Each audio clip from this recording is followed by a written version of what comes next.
Hello, all. Um, okay. No one here to talk to. Yeah. Hey. How are you? Of Living the dream, Papa. Living the dream. course you are. You're surrounded by big booty Latinos like every day. It's a good problem to have. I'll tell you this. I was right again. Uh-huh. Like my psychic abilities. We'll get into that. Sure. All Have come right. true again. I'm excited to hear. Uh, but yeah, you're oh, sorry. Um, yeah, but I'm glad that things How are you working doing? out. You doing living the dream over there? Um, no. No, I'm not. Not living I'm the not. dream, huh? That would be a lie. It would be a lie for me to tell you that. I'm sorry to hear Uh, that. yeah, not even close. I can assure you. Hopefully one day that changes. Try and move in that direction, but it is what it is. Um, but it's odd that Corey isn't here. Corey is usually one of the first ones around. Um, yeah. Anyway, we got to fill in time. Lactoid. Corey isn't around, so fill in time for me. As soon as I get my stream set up. Well, Gibbs, you're good at filling time for a second. yeah, I'll fill time. Guess what I was right about? I don't know if y'all remember last week when crime dismissed my take, which is the same as the governor of the second most popular state and second largest by land take, and he sold that take to insane. But that's fine. He can call me insane, but I'm insane like a prophet. You want to know why I'm insane like a prophet? Okay. Because I told everybody China was going to cave, and here we are China today, didn't cave. and they No, caved. China They didn't cave. caved. They China caved. did not cave. I knew Full you. of I roll. knew you were going to start off of this. They China did caved. not cave. It That's looks like they crazy. caved. No, it doesn't. They No, it ca- doesn't. they Hold on, caved like hold on, little hold on. whiny bitches. Let's understand what happened here. Okay, let's understand what happened. Huge Trump W. China, or Trump hits China with 145% tariff. China hits the U.S. with 125% tariff. Um, China, Trump the entire time is like, China's gonna call. They're gonna call us any second now. They're gonna call us. They didn't call. They Right? called. He implied that they had conversations. Like the Trump administration kept implying, "Oh yeah, we're having talks to China, right? Things are happening now, because they're big and scared." None of that was the case, right? The Chinese keep reiterating, "Yeah, we're not talking to the Trump administration, not at all, right?" Now finally, they had this meeting in Geneva, where Trump just got rid of like the most ridiculous level of taxation, the 145%, and trying to drop and it's down to 30%, and trying to drop their tariffs down to 10%, right? Big wins. But well, first of all, the 30% is still a ridiculous number. That means a lot of businesses can't actually pay that. So we're still going to see a massive economic impact there, right? Like we're like even not out of the woods. But the Chinese, what did they give up? What did they give up? They caved. Everything. What They did they give up? caved. They caved. Explain. Come They on. caved like a Yeah. So bitch. I want an explanation from you. What they get? What they get? They caved, right? The So like, trade what deal was what are all the perfect. It was riches? wonderful. What are all the riches that they have? There's a That the reason why Chinese all the got? lefties are asking for the transcripts because they can't believe how wonderful the deal is coming out Yeah, right now. It's a I'm lot of asking for crying. details. A Hey, lot of crying. so No one's hon, got you're the telling details you, yet. I Nobody's know. got the details. It's Yeah, fine. no one has the details yet. Because Okay, it's all just been right. So then we announced. can wait for But that. that's not So the we only can way wait it for was that. prophetic, by the way. I got one more before you get really No, there's mad. no prophet here. Oh, There's there's no another prophet here. prophecy. Certainly not you. Another Certainly prophecy. not you. You know, Certainly not y'all you. remember when So I hold on. said that I'm Biden asking you, was hon. weak I'm and asking you for nobody anything. was respecting him Anything. You're overseas? saying that We also you're making have the this claim wonderful now. quote. You're Yeah, making the claim now that China caved. they So I'm caved. asking you, what did they give up? They gave up What did the all. Chinese give up? They gave up bigly, in the words of Trump. That's what they Okay, gave great. up. They Great. gave So up nothing. all their I appreciate stances. that. They I backpedaled like a appreciate bunch that. of I bitches. They appreciate said they you. weren't talking. Now I they're over here appreciate reducing you things, caving in caving this Trump's conversation. tariffs. I It's all right. appreciate your unilateral surrender to me. Only this unilateral surrender. I mean, conversation, you can spin it that way. unilateral, Nobody knows the unconditional details. surrender We to know me that a trade in this deal was worked out. conversation, The Swiss that say it worked China out. gave up The literally Chinese nothing. say it was Trump, worked out. right? They gave up, Completely embarrassed crying, that, like, his weeping, gambit has gnashing not of worked teeth. at It's all. all right. It's At weeping, all, gnashing of teeth. It's all right? right. Has to go to China, please. Oh, I'm so sorry. I'm so sorry. Let me lower these.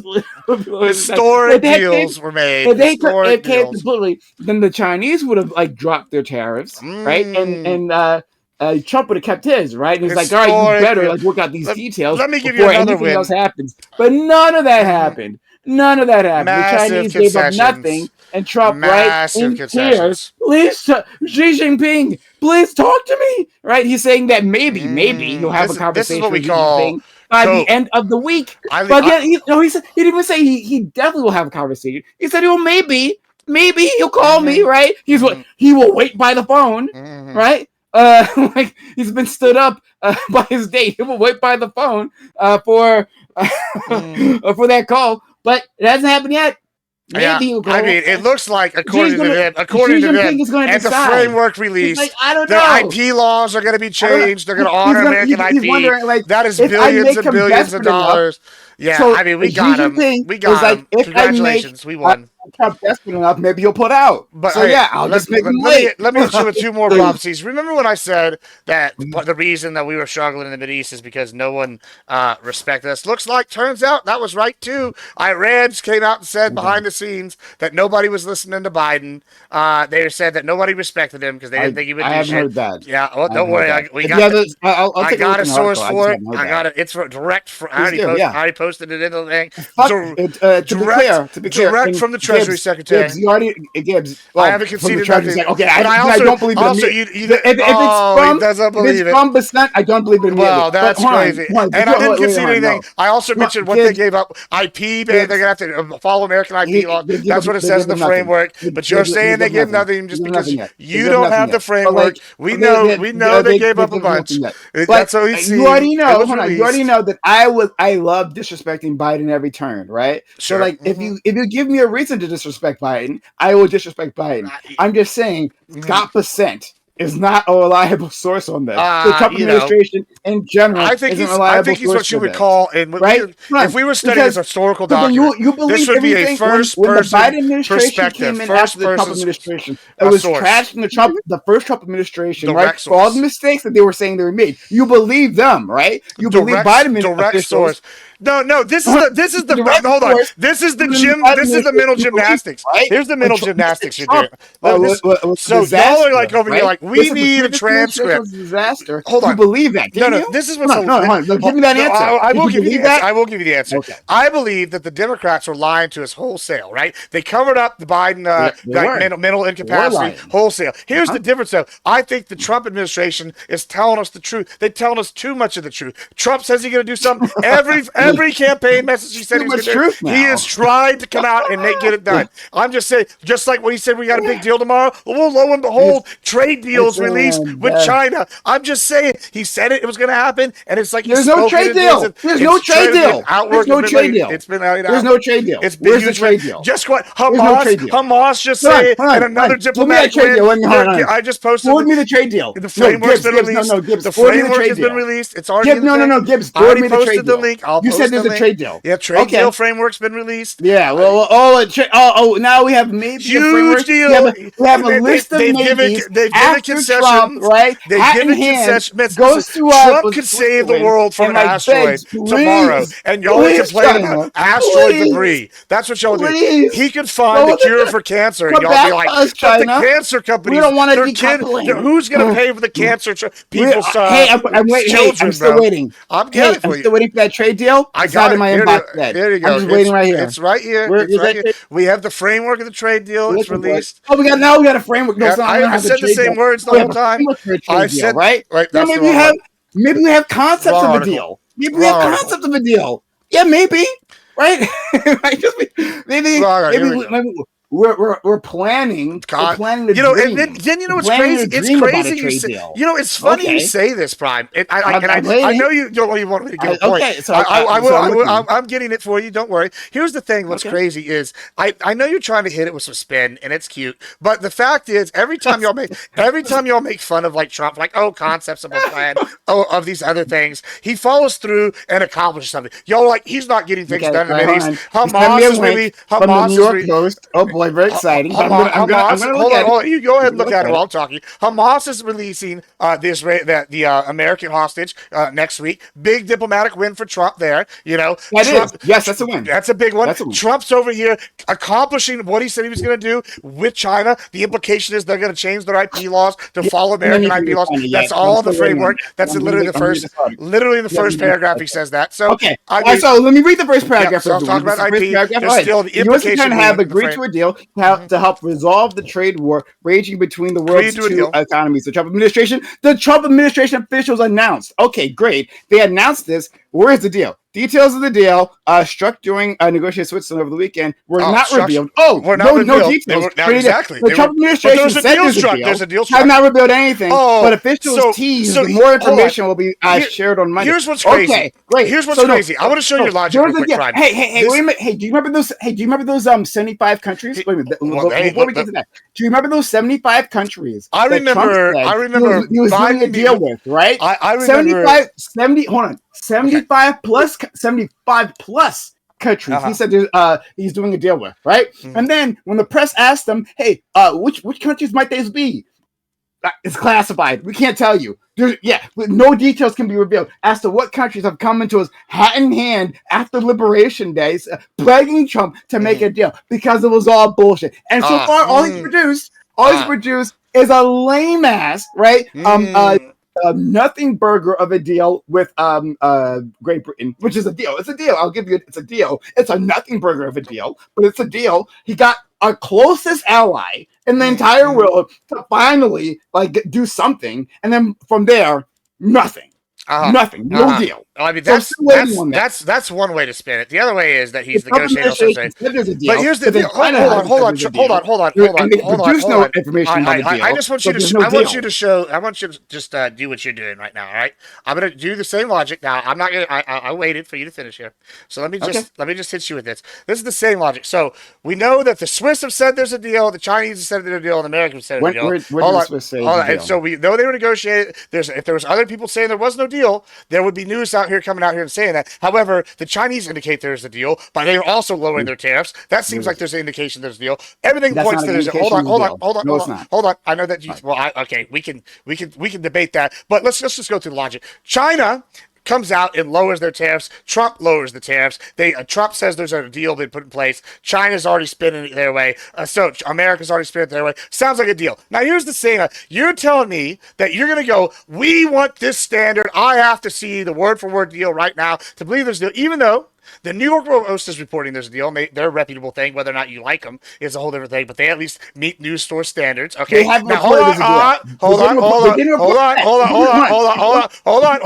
You can argue this thing. Hold on. They're reporting. The administration saying that. All right, cool. Secondly, you change your sentence because that's changed my sentence. You haven't even let me finish the sentence. You haven't let me finish the sentence. You don't even let me finish the sentence. Now you've corrected yourself. Go ahead. I haven't finished the sentence. Correct yourself. Hold on, Prime. Definitely a deal. If you interrupt me every 30 seconds, I can't finish the sentence. So you wouldn't even know what my sentence would be. So here's the thing. I know everybody likes to interrupt Gibbs. Here's the best part. So it's being reported. There's a deal by the administration. The Chinese are doing things that are acting like there's possibly a deal. It looks like they're both lowering tariffs. Looks like they came to some kind of agreement. Now you can sit here and postulate we have to see the deal. We don't know it. It's fugazi. Now but until we see that, we can't trust it. Now these are the same people, the same group of people that got up in front of everybody and told us that Biden was mentally fresh fit as a daisy, and that's the same standard. Yeah, sorry, I don't care what your standard is. I'm going to trust the admin. Hold on.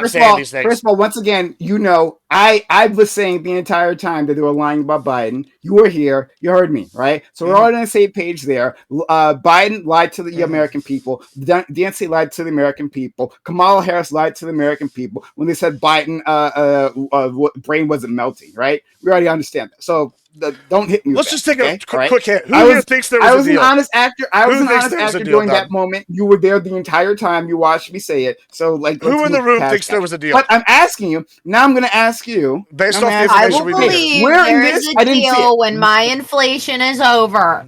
Yeah, that's not how that works. But where sure. in this does it say that Swiss said there was a deal? I missed that part. It says they Maybe I missed it. proceeded over it. Just go ahead and read.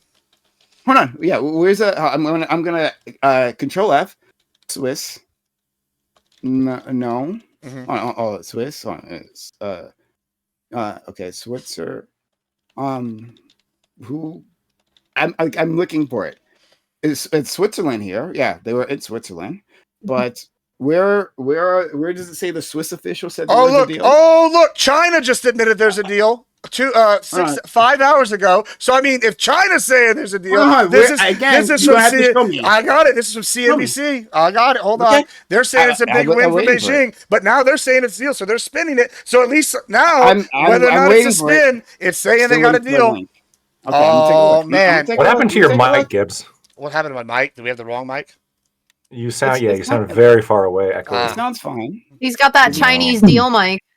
No, you sound fine, Prime. She sounds fine. It's Gibbs. I don't know. I don't think so. I think maybe it's just your Gibbs sounds just as annoying as always to me. No, But let's take a it's look. definitely. After China's saying there's a deal. So now we're going to be arguing about what's in the deal. But you just said there was no deal, so China says there are. Looks like that's all in bad faith. There is China no saying deal. it. I'm reading it right now, right? Chinese officials in state-run media on Monday casting initial trade agreement. The title of the article is China sees the U.S. trade deal as a huge win for Beijing. Explain to me in that sentence. In that sentence, China sees. Hold on. Read me the title of it. What does the title say? I already did. I just did. What does the title say? No. Yeah. It says the title says China sees the U.S. trade deal as a case. to Beijing. Hold on. Mm-hmm. But like, what is this deal? All it is that we're so now that we know there's a deal. That's no deal. Hold on. That's not a deal. That's not a deal. That's a reset. There's those negotiations. We call this moving goalposts. There's a reset. First, there was no deal at all. Now it's what's in the deal. That's not a deal, but it's not a deal. Now it's what's in the deal. So hold on. What are we doing with IP? What are we doing with fentanyl? They talked about fentanyl at the negotiations. There's no deal on fentanyl, right? What are we doing about well, we don't know that. You don't know what's in the deal. Chinese imports, right? What are we doing about how do you know this? You don't even know what's in there. First there was no deal. Now there's no deal. Because there is no deal yet. Hold on. Is there a deal when they're both saying there's a deal? So there's no deal until they announce exactly what's in there? Is that what you're saying? All it is that the Trump administration agreed. Oh my God, we didn't mean a terrible mistake. You're a lawyer, right? 130%. You're a lawyer, right? 130%. Yeah, you got to get your mic though. You sound like you're in outer space. I think it's just Nerd. you. So here, let me ask you. Oh, I know what it is. I think you sound fine. I know why it's doing that, Factoid. It's because. It's the shared chat that we. Okay. Yeah, I see. There you go. It's fixed. So, Lactoid, you're a lawyer. Let me ask you a question. Say you and Chai make a deal, and there's a contract signed, or me and Chai make a deal. Now, Prime doesn't know what's in that. Does that deal exist in a court of law? If Prime doesn't know what's in there, if me and her sign on the dotted line, is there a contract? Does that contract? If you both sign it, yes. If you both sign a contract, regardless. So of whether there is a deal. I see. And for some reason, I don't think Prime really understands that. Hold on. Is there even a contract? Yeah, between China and the U.S. Where's the contract? Oh, you saying sign a contract? Where's the contract? Right? Trade what deal, does the didn't contract say? So it says trade deal. I'm saying all they've done, right? So it's like saying that we know some specifics. There was a previous deal when Trump unilaterally puts up the tariffs in the first place, right? And then China responds. Well, see, now we're in a different situation. We're in a different they've talked. There was talks going back between both officials from both sides at the time when that was happening, right? And now there is a new status quo within our trade relations, and then you're saying, well, that's a trade deal. That's not a trade deal, though. No, wait. They're actually we know some of the specifics, right? Okay. So, Oh, really? For example, so the U.S.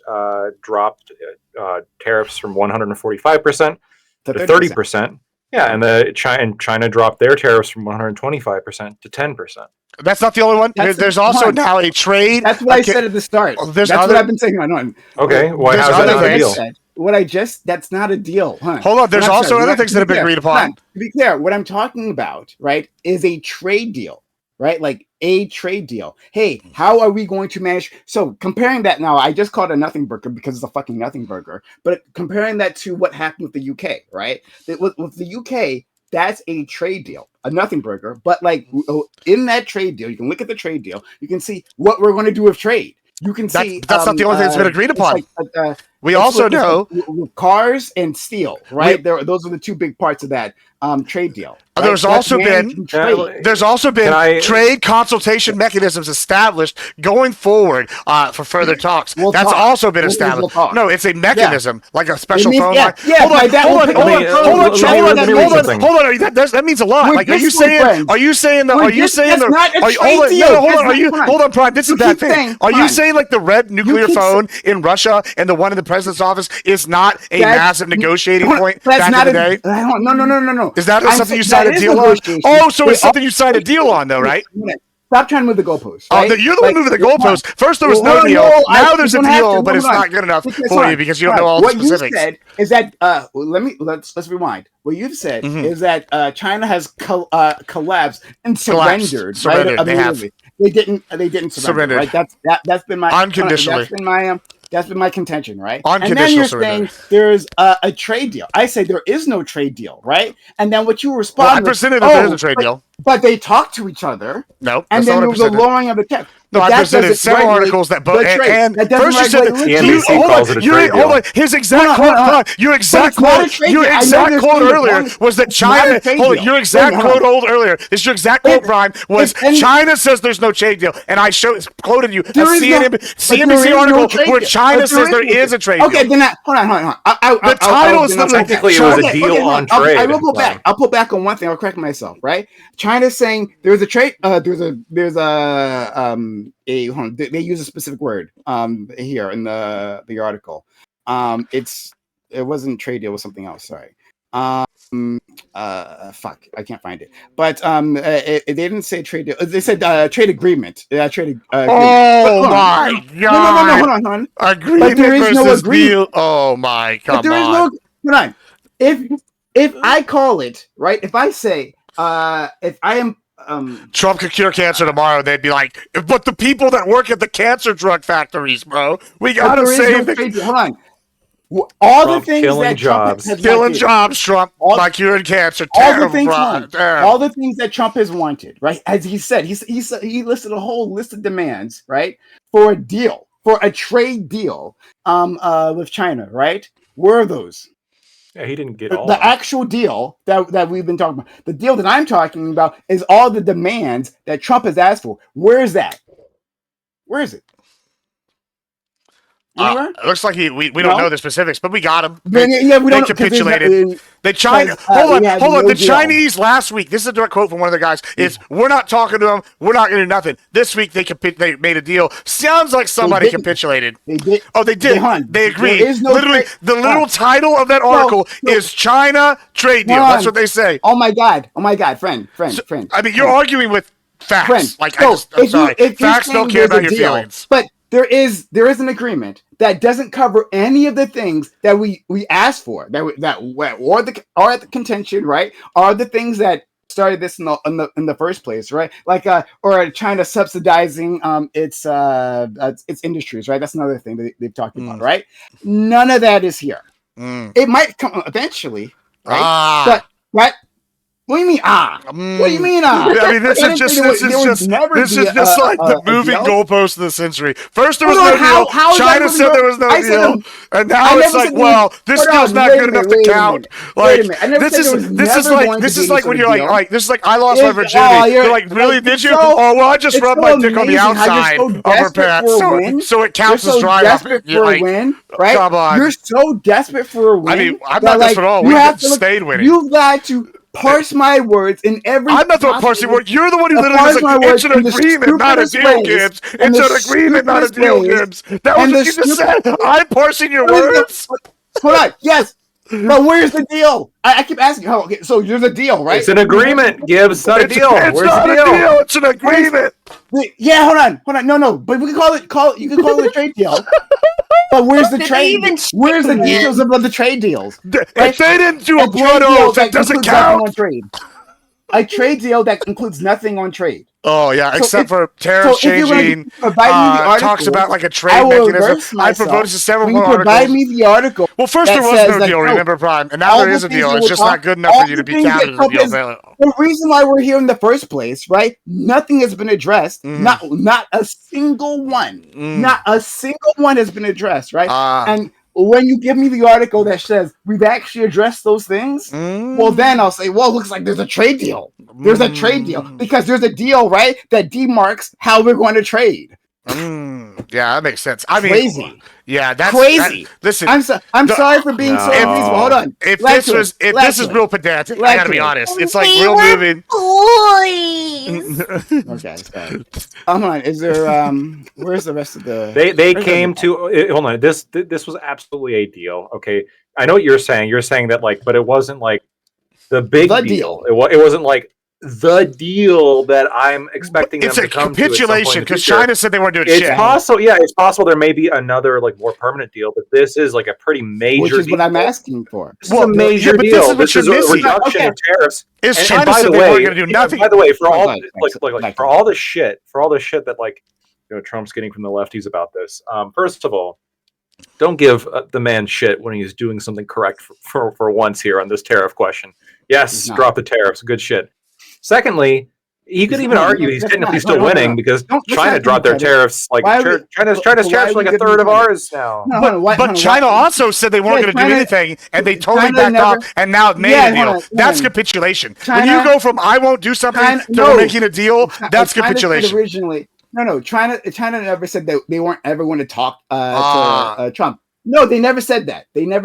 What they said is that we would like to do negotiations if the U.S. comes to us and treats us like an equal partner. Right? And apparently that's what happened. This is what we call communist propaganda spin.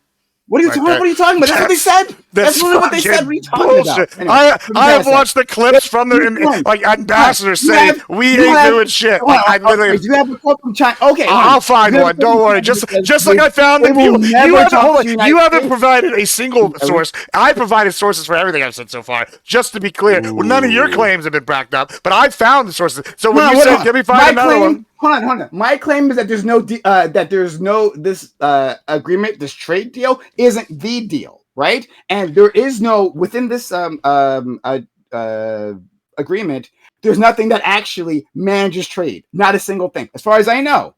That's so I can't provide you an article with that proves that there's nothing within the deal. That's because there's nothing in the deal. There's a blank page. There's no. What are you talking about? So I'm going to give you an article that gives you a blank page because there's nothing there. Exactly, because there's nothing to back up any of your claims, but there is something to back up what I've been saying. Okay. We call that a dunk. Where I'm from, a dunk. Okay. Michael Jordan would be that'd be posterizing. I feel like there is and there isn't a deal because like there's a deal that like Gibbs is talking about, but then there's also not a deal that Prime is talking about. Like there's a lack of the deal that Prime wants. but then there's the deal that Gibbs has. But this is the point. First, there was no deal, right? That was That's the first not part of this capitulation. conversation. No, then no, we the first is then we had a capitulation, deal. it's not Now capitulation. that deal doesn't count. It's not good enough, right? Even though Yeah, hold of on. course not, because it doesn't I'm about to include find the anything. TikTok and the videos of the embassy so we can have a little clip so you can see the Chinese ambassador say this. Just give me a little minute. They were saying we're not going to talk to Trump. He's a little child. He's throwing a tantrum, and then all of a sudden now suddenly there's an agreement. That's called becoming someone's baby back bitch. That's what that's called. They bent over, they spread their cheeks, and said, Bubba. That's what they did. That's what China did, and that's really the only way you can describe what's happened. Or the two countries have bilateral negotiations. This is the other way you could describe it.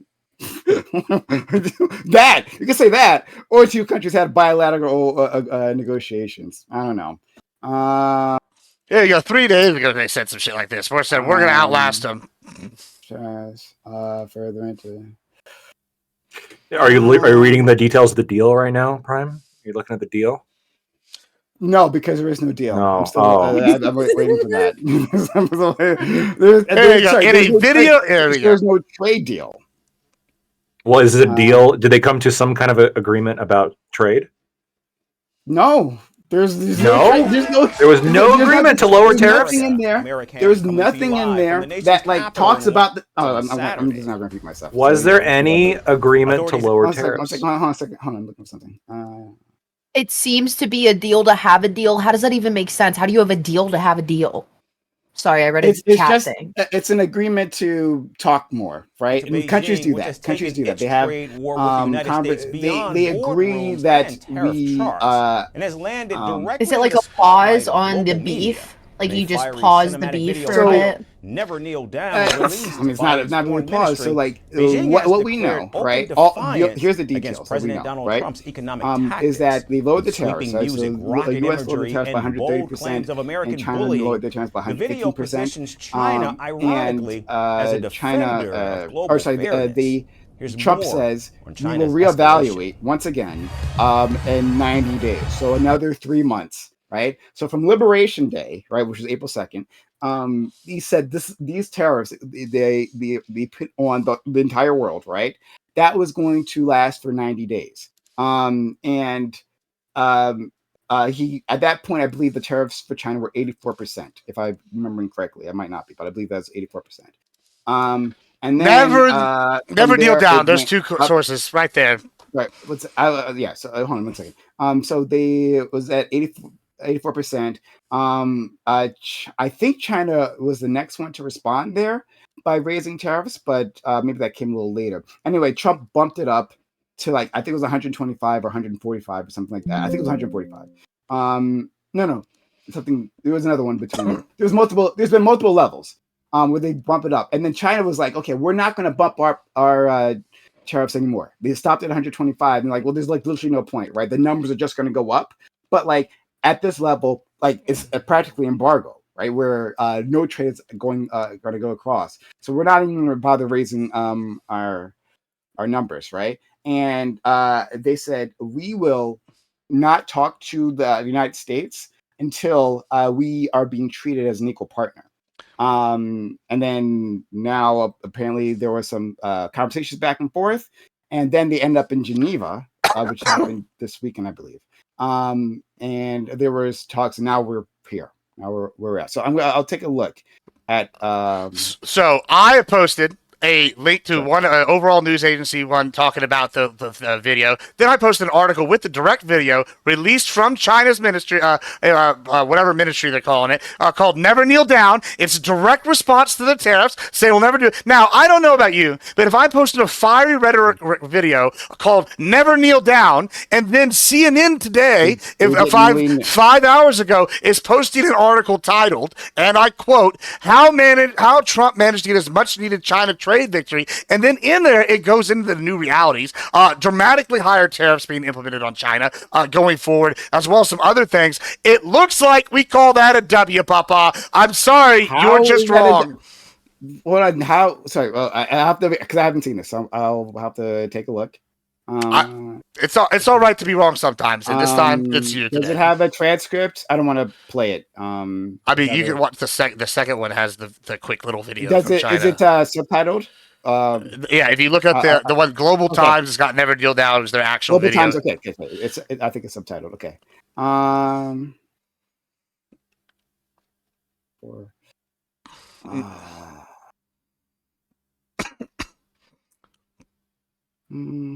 Oh yeah.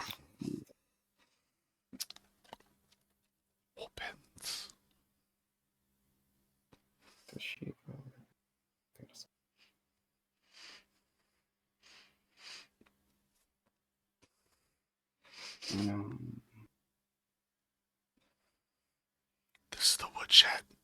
This is the bell. Opens.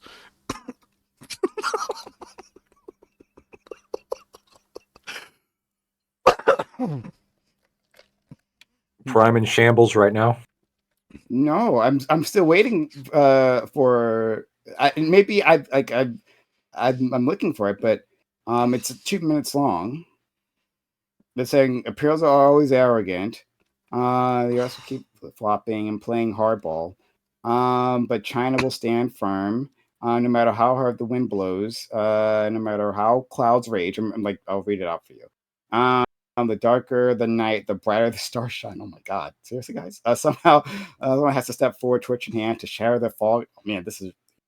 When every nation stands tall, wow, this is over the top. The world will break through the walls of hegemony. For China, for the world, we must rise and fight on.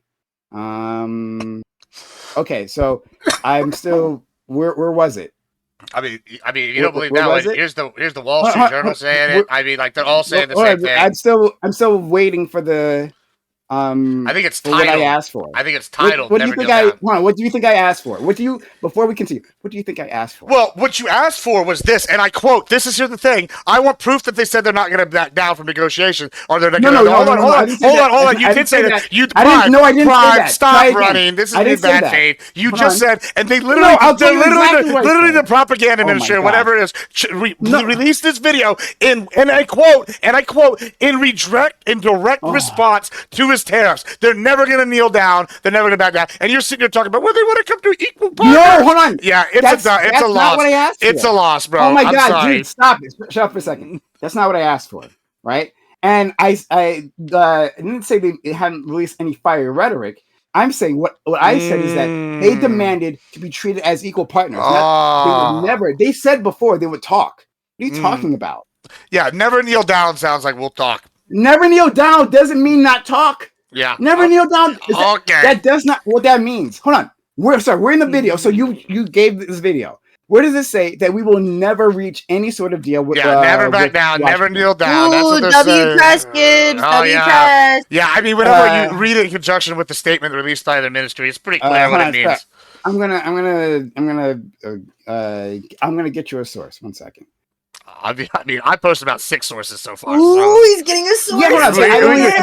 Gibbs is the most sourced guy on Twitch. I have to provide 15 sources to prove one thing. Every time you respond, you keep responding with things that don't address the things that I'm talking about. They absolutely address it. You just keep moving the goalposts. Post another 20 sources, right? I'm going to need an essay from both of you with at least 10 sightings. I mean, what's funny is, like I said, first there was no deal. Now there's China and them saying there's a deal. Now he's saying they were agreeing to talk. Then I provide them saying we'll never kneel down. It's just like one after another. Where is the goalpost movie going to stop? Like, what's next? The reason why I keep providing new things is because I keep having the goalpost moved and I have to meet that new standard. And since I'm telling the factual standard, it's pretty easy to meet those new standards every time. Mm-hmm.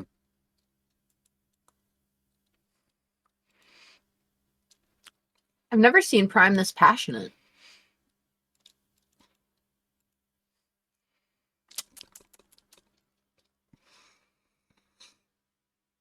Let me just go ahead and shut up, Gibbs. You're not the next freaking Messiah. Shut up. You know, I might be. Who knows? How do you feel about all of this? I don't know. Grid, is that what I should call you? You haven't talked much.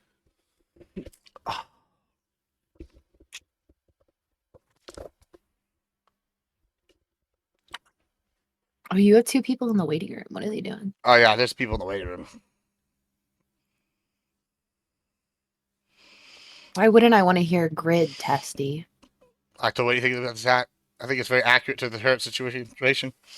I'm having like severe mic issues. I'm getting like all kind. My audio's looping for some reason, so I'm trying to figure that out. I'm looking, by the way.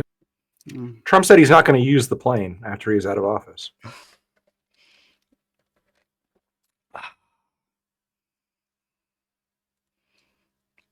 Oh, nice hat. Like that?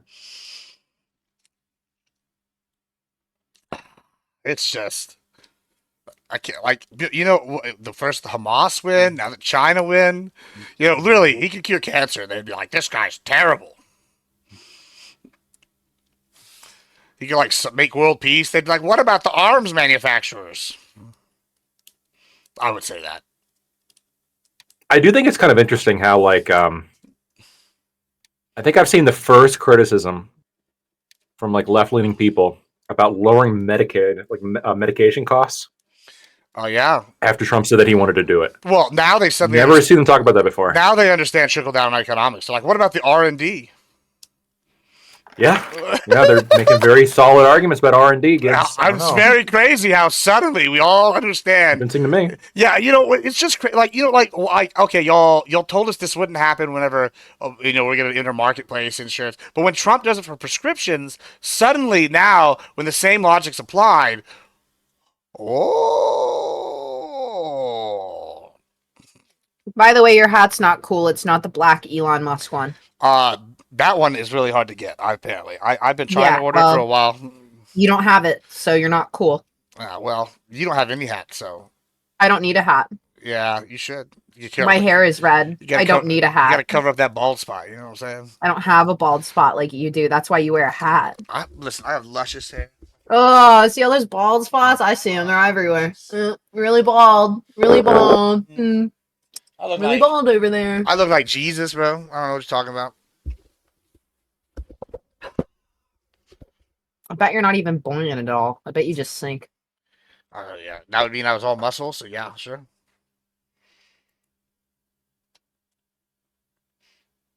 If that helps you cope. You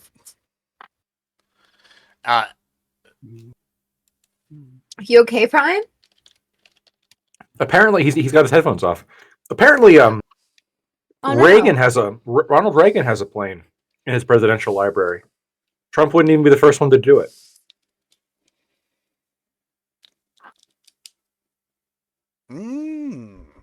Well, Reagan was also a dementia patient as well, so. Okay. He probably forgot that he left the plane there, That's not what happened at all. I think that's exactly what happened, bro. The lizard people and him. The lizard people got him, yeah. Mm-hmm. They actually replaced him. I think we broke Prime. He's not even pulling the other people in. Honestly, like, what is he doing? I'll be right back. He's deep in research. He really wants to know if he's right or not. The chat is like he's uploading ChatGPT. He's like arguing with ChatGPT right now. Everything you say, he's just been feeding into ChatGPT. I'm going to declare victory. If it takes this long to find more sources than the 5. Why'd you have to break him before we got to the topic I actually researched? Listen, I just provided like 8 sources because, what I said was backed in reality. I didn't have to like ChatGPT, He's really trying to come back at you with something. Look at him. He's cooking, bro. He's really in a kitchen. That's when you hit him with the TLDR. Look out, Gibbs. He's cooking up something for you. I'm just saying, if it takes this long to prove me wrong after I've dropped like 8 sources, I don't know. I'd be like, trying to convince people apples aren't red and green. You know what I'm saying? I need to see how he's looking.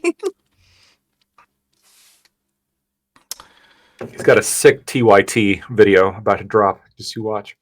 It's gonna be like TED Talk. He doesn't have anything else on stream.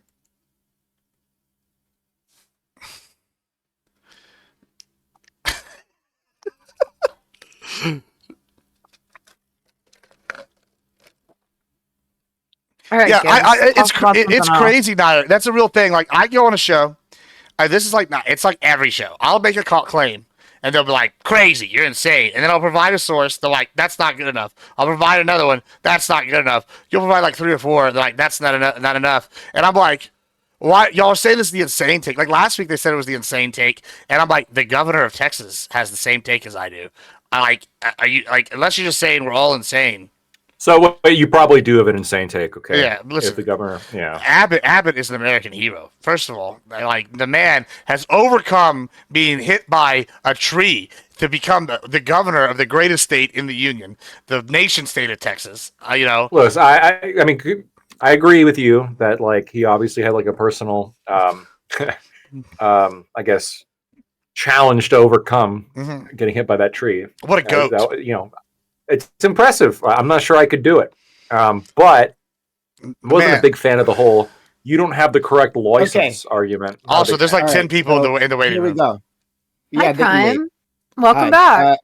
Hey, thanks for that. All right. So I've got like 3 sources here. All right. Good. That beats 9 or 8 or however many I've dropped. When they're useless, then it makes no difference to me. But anyway, so back to this: U.S. and China rift wide into they're useless because they're right. Insults and mind games. This is from the India Times. I'll put all this. The India Times. Yeah, there's a bunch of these. What? Okay, and I have one from Newsmax. In a second. Newsmax. Now you care. Okay. Anyway, I'm just. One second. So, U.S. President Donald Trump says he is waiting for a call from Beijing to resolve trade issues, but China demanding, quote unquote, equality, respect, and mutual benefit before any talks, pledged to, quote unquote, fight to the end as the world's 2 biggest economies clash and effectively decoupled on Tuesday. This is April 8th. All right. Then going to the 9-dash line, U.S.-China trade tariffs, the clash of national grievances.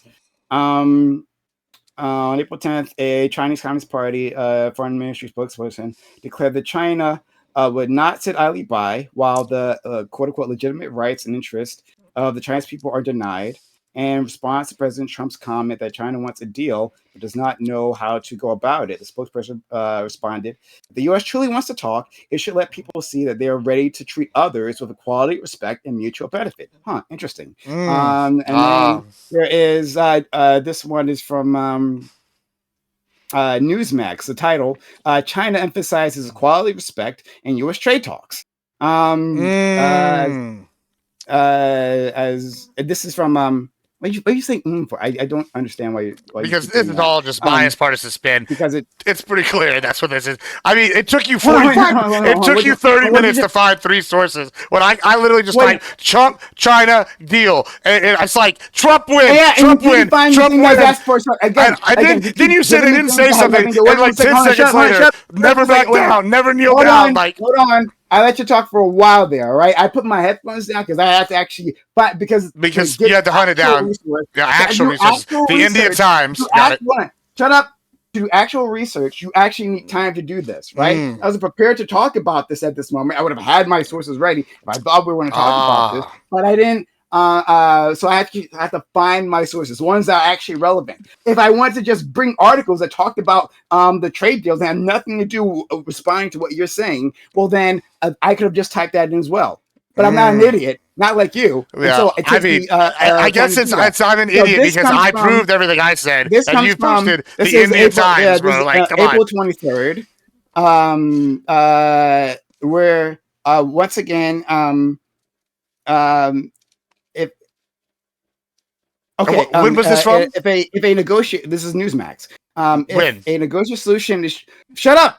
If a negotiated solution is truly what the U.S. wants, it should stop threatening and blackmailing China and seek dialogue based on equality, respect, and mutual benefit. He continued. But you realize the flaw. Shut up.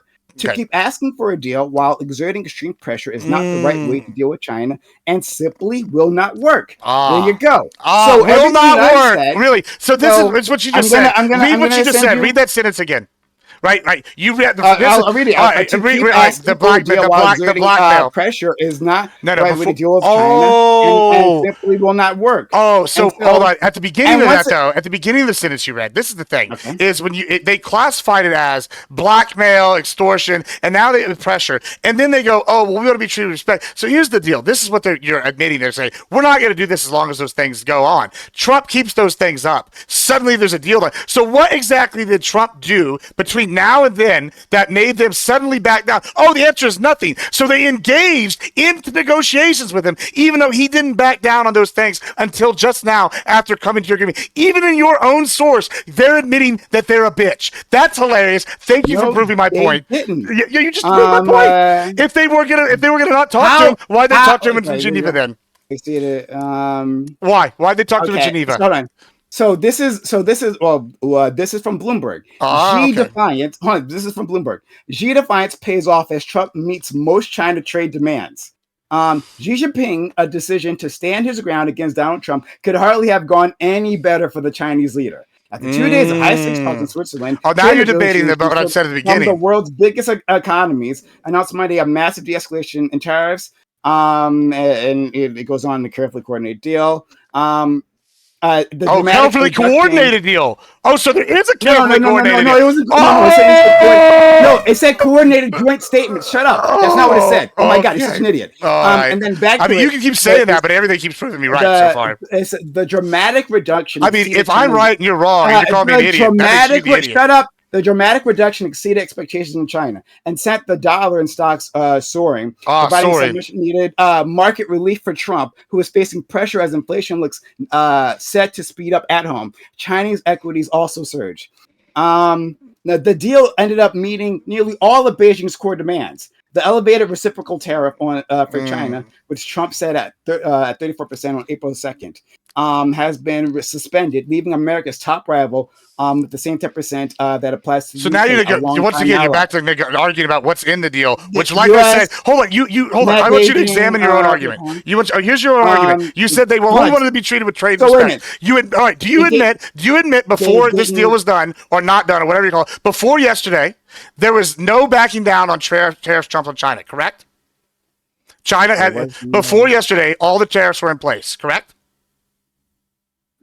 For China. Hold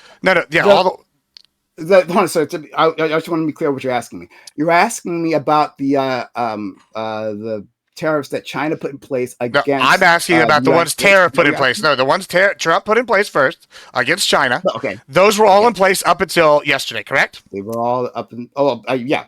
Okay, so if those are in place up until yesterday, and they said, and I quote, this is from you, until they stop exerting pressure, which because those quotes were still there.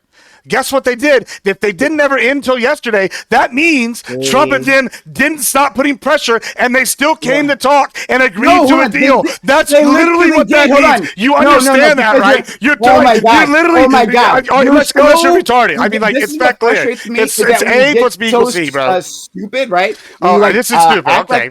And it's like. I'm not the one acting like anything. You're like over here looking for something for child. It's not a belligerent child. You're just wrong and you're mad. What did I say from the start? It's okay. You got embarrassed on this one. I understand. Shut up. Don't make me mute you. Shut up. Please. I'm just saying the truth. Shut up. What did I say from the start from this section of the conversation? Okay. That the Chinese demanded to be treated on equal footing, right? And they wouldn't do any negotiation otherwise. And then they begin talks, right? And what happens? Both bilaterally. A lower the tariffs, right? They do a bilateral, like equal partners. Like equal partners, they lower it. They don't do a unilateral rollback of those tariffs, right? That would have been surrender. Like I said at the very fucking start of this, that would have been surrender. That didn't happen. They didn't provide, as far as I can. Again, I'm reading through all these articles. Well, let's just pull the other people here. Let's watch this. Let me propose the scenario. Hold on. You've already read the article. I'm going to propose the scenario. Shut up. Hold on. Okay, go ahead. Shut up. There's no need to. I'm not going to bring in other people because I'm not going to make this a whole thing. This is Well, I mean, it's because you're wrong and you're afraid to. It's pretty clear. Listen, if I say I'm going to pressure somebody into doing, if I'm going to pressure somebody into doing something, right? If I'm going to pressure, hold on. I mean, just like, don't mute. I mean, mute me if you're afraid. It's fine. I will mute you. So I'm going to put something out here. You let Fabian do this all the time. I'm just going to put something out here. Here's the thing. Well, cool. He's ran from me. He muted me. I mean, it's fine. I mean, it's okay. But what I started off with, is that the deal that's been promised has not shown up. This thing is just a lowering of the tariffs, right? Lowering of the tariffs. We have none of the things that Trump asked for have been asked. In fact, everything like this article is talking about, everything the Chinese wanted happened. See, the Chinese didn't have any demands for the U.S. initially. All they wanted was the tariffs to go down. And they did. They exceeded that. I'm trying to remember. I think on a Liberation Day, that it was at 84% the initial tariffs. I think so. I have to pull up a source for that, but I think that's where it started off with. And now it's lower than that. It's lower than that. So the Trump administration backs down on almost all of the tariffs that's applied to. Applied to China, right? And China, which wasn't tariffing us, at least not much, right? Maybe 2 or 3% or something previously. But whatever it wasn't 10%. Now they have lowered it down to 10%. And so this is a surrender. This is a complete surrender. China says, as I've demonstrated through multiple articles, China says, hey, we need to be do this equal footing. What happens? We have bilateral negotiations where China and the U.S. both in a joint statement, right, and a coordinated joint statement decide to lower that together. So your thesis at the start of this is that China's a bunch of punk bitches. They immediately collapse. I tell you no. I give you evidence as to why that's not the case. You didn't even give me evidence. Not the case, right? They didn't unilaterally surrender. Not at all. Trump had to come to them and treat them equally. That's what happened. Wait. Real quick. During Biden, Chinese tariffs were at 21.2%. Okay. Well, I didn't know. No, that's fine. I wasn't aware of that. Fair enough.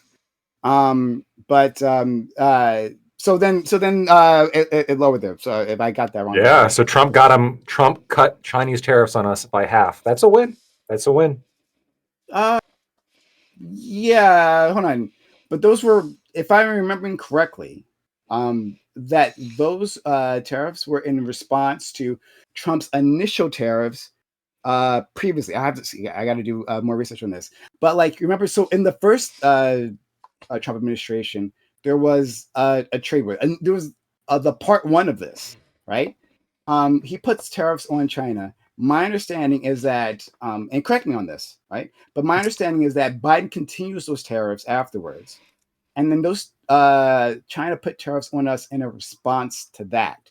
And if those tariffs are going down, if that's the case, and I could be wrong. I might be wrong. But this is my recollection. So I'm not making a firm stance on this. But if it's those tariffs that are going down, then this is a reset from the first Trump administration. If that's the case. I'm not exactly sure. Again, and it may be. It may be. Yeah, it might be. I don't. But again, I'm not going to take a firm stance on that. But I'll say this though. But here's the thing though. It could be, but our tariffs. So it looks like Chinese and U.S. tariffs were more or less in line at around 20%. If the Saints are performing, if the Saints are in the thing. So go ahead. All right. Back to it. Almost all of Biden's presidency. So what that means is that they got, if this is true, Trump got China's tariffs basically lower than during Biden, and he still has 10% higher tariffs in China than during Biden. That's a W. That's a W. That's a W. Yeah, that's so I'm looking right here. So big W. U.S. tariffs on Chinese exports and that's a Chinese W. tariffs on U.S. exports are roughly That's the same. W. The difference is 21.8% compared to 19.3% 21.2% compared to 19.3%. And then that's like basically for all of Biden's presidency. And then we have the trade war, in which shit shoots up to like, into the hundreds, right? But if it's true that China dropped theirs down to 10% and we dropped ours down to 30%, our tariffs on China are still above what they were during Biden's presidency. And Chinese tariffs on our goods are below what they were during Biden's presidency, which would mean that, assuming that tariffs are basically, Trump has more tariffs on China than before, and China has less tariffs on us than before. But I hear what you're saying, and that might be true. But might be true. Again, I don't know. How convenient! First Trump administration. I like the timeline. It's got a full timeline. Sure. Well, yeah, but this covered the first Trump administration. It goes all the way back to January 2018, and that was when the initial kind of trade war began. And you're right, it was lower for both of them. It was China had it on 8% on us, and we had it at like 3.1% on them. And then we ramped it up throughout 2019, and then basically by 2020 it was like around 20% for both of us, and that stayed steady all the way through Biden's presidency. And then it shot up at the very obviously when Trump took over.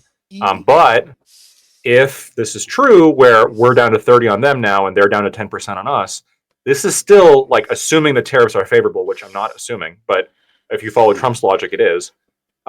This is a more favorable tariff situation than during Biden's presidency. Yeah, but my problem here is that the reason, and from what I'm hearing from you, again, I haven't looked at this article. I'm just trying to remember how this China retaliates with tariffs, 232 tariffs. I don't know what that means here. So China puts on retaliatory tariffs on the United States in April 2nd, 2018. That's interesting. Exactly. April 2nd. All right. But anyway, they put in tariffs, retaliatory tariffs after Trump starts the tariff war. So you're saying that there's a win because during the Biden administration, they were at this certain level, right? And now they're lower than that level. But if it is the case that China was at that level, let's say it was 20%, right? Again, I have to read through this. But let's say it was at 20%, and it previously was at 8%, right? Let's say that was the case. The reason why it was at 20% was because of the last trade war, though. But let's take it back to the first. No, well, hold on, but not really, right? Let's take it back to the first Trump presidency. Sure. So, again, let's just roll with the assumption that tariffs are when you tariff other countries, that's good, and when they tariff you, it's bad. Which, again, I don't actually believe, but let's just roll with that assumption. That either, but sure. Yeah. Sure. During the first Trump administration, China had a tariff on us of 8%, and now it's 10%. So really not all that distant, right? Yes. But we had a tariff on them of 3%, now it's 30%. So overall, their tariffs on us have shifted up 2%. That's our tariffs on them have shifted up 20%. It's okay. But that doesn't mean that doesn't mean anything. That doesn't in any case, we get a lot that hurts us more, right? Because the American people are the ones who pay that tariff. So you're saying the U.S. is the people who get hurt from that are the American taxpayers, right? Or not even American tax, any consumer within America, right? Whether they're a citizen or not. They're the ones who pay those tax. They pay it after through the distributor. The distributor passes on the price to the American consumer. That's how that works, okay? And so you're saying, well, yes, we've lowered our tariffs to 30%, right? And they're still higher, but China's lowered it down to 10%. But all of this is a reset. This is part 2. No, I would be covered. Trump started in the first place. U.S. And the thing that you give me, the article you give me. Yeah, but their tariffs are not more. Yeah, but their tariffs were 8%. Now they're 10%. That doesn't matter, though. That doesn't matter for my argument. My argument is that this is a reset. It doesn't matter because he's just wrong. Fight, right? Oh, it's not a reset. It's a reset, but they're roughly where they were, and we're 27% higher. Sorry, I don't want to use the word reset. Recalibration, if you prefer that, not reset as to this is literal delusion. What it was at February 6, 2018, right? This is still an ongoing fight from February 7th, 2018. That's when it first started, right? With the solar panels in Washington. Sure, yeah, and at that time they were at 8% on us, and now they're at 10. Okay, but that's not. It's as long as we're clear. It's not a win because they started the fight. Like the U.S. started this fight. We started the fight, and they're only up 2% on us. And we were charging them 3%. Now we're charging them 30%. But that hurts us. No, it doesn't. The whole thing. Oh my God, this is so much cope. Right? The whole reason he's talking about this is there's a trade imbalance that China buys a lot less from us than we do of them. So the people that get hurt, right? Because as you know, tariffs tend to be bad, right? Mostly, they're not done strategically. The people who got hurt from that are the Americans, right? You're saying that, well, China still has like tariffs at this percentage. It doesn't matter. They're not getting many goods from us. So from the Chinese perspective, right? That's why there's no point for the Chinese. Another reason why there's no point for the Chinese to raise tariffs against us previously before this weekend, raise it to like 200% to fight back and forth. Because none of this matters. They don't get as much. They get very little goods the other way around. That we get a ton of goods from them, so the pain comes to us.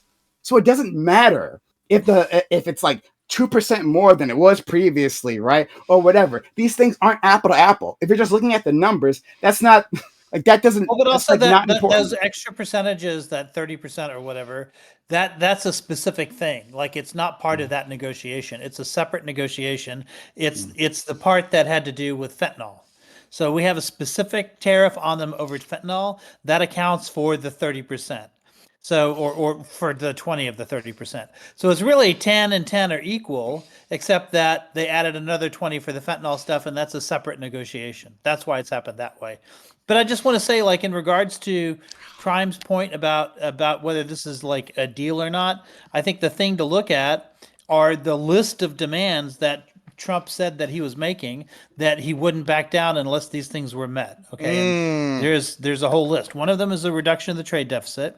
The other one was end of forced technology transfers. The other one was IP protections, which he said he's working on. Opening of the Chinese market. They said he's working on that. He wants them to end state subsidies for any industry.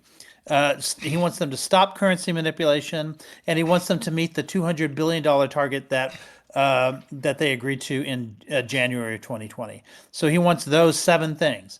Now, how many of those 7 things were achieved in this deal? A lot of them. Several things. Probably not a lot, other than addressing the trade deficit. Yeah, I mean, I don't know. NIPs eventually. How does it address the trade deficit? Could you explain that? Because you have higher tariffs on them than they have on us. No, this doesn't. Then that was already the case. We raise more. That was already the case. Wait. Sorry. If we assume tariffs, okay, I'm gonna argue. I'm gonna bank on the good faith of the audience. Okay. When we have 30% tariffs and they have 10% tariffs, when like their goods come in, we're charging like more on that than when our goods go to them.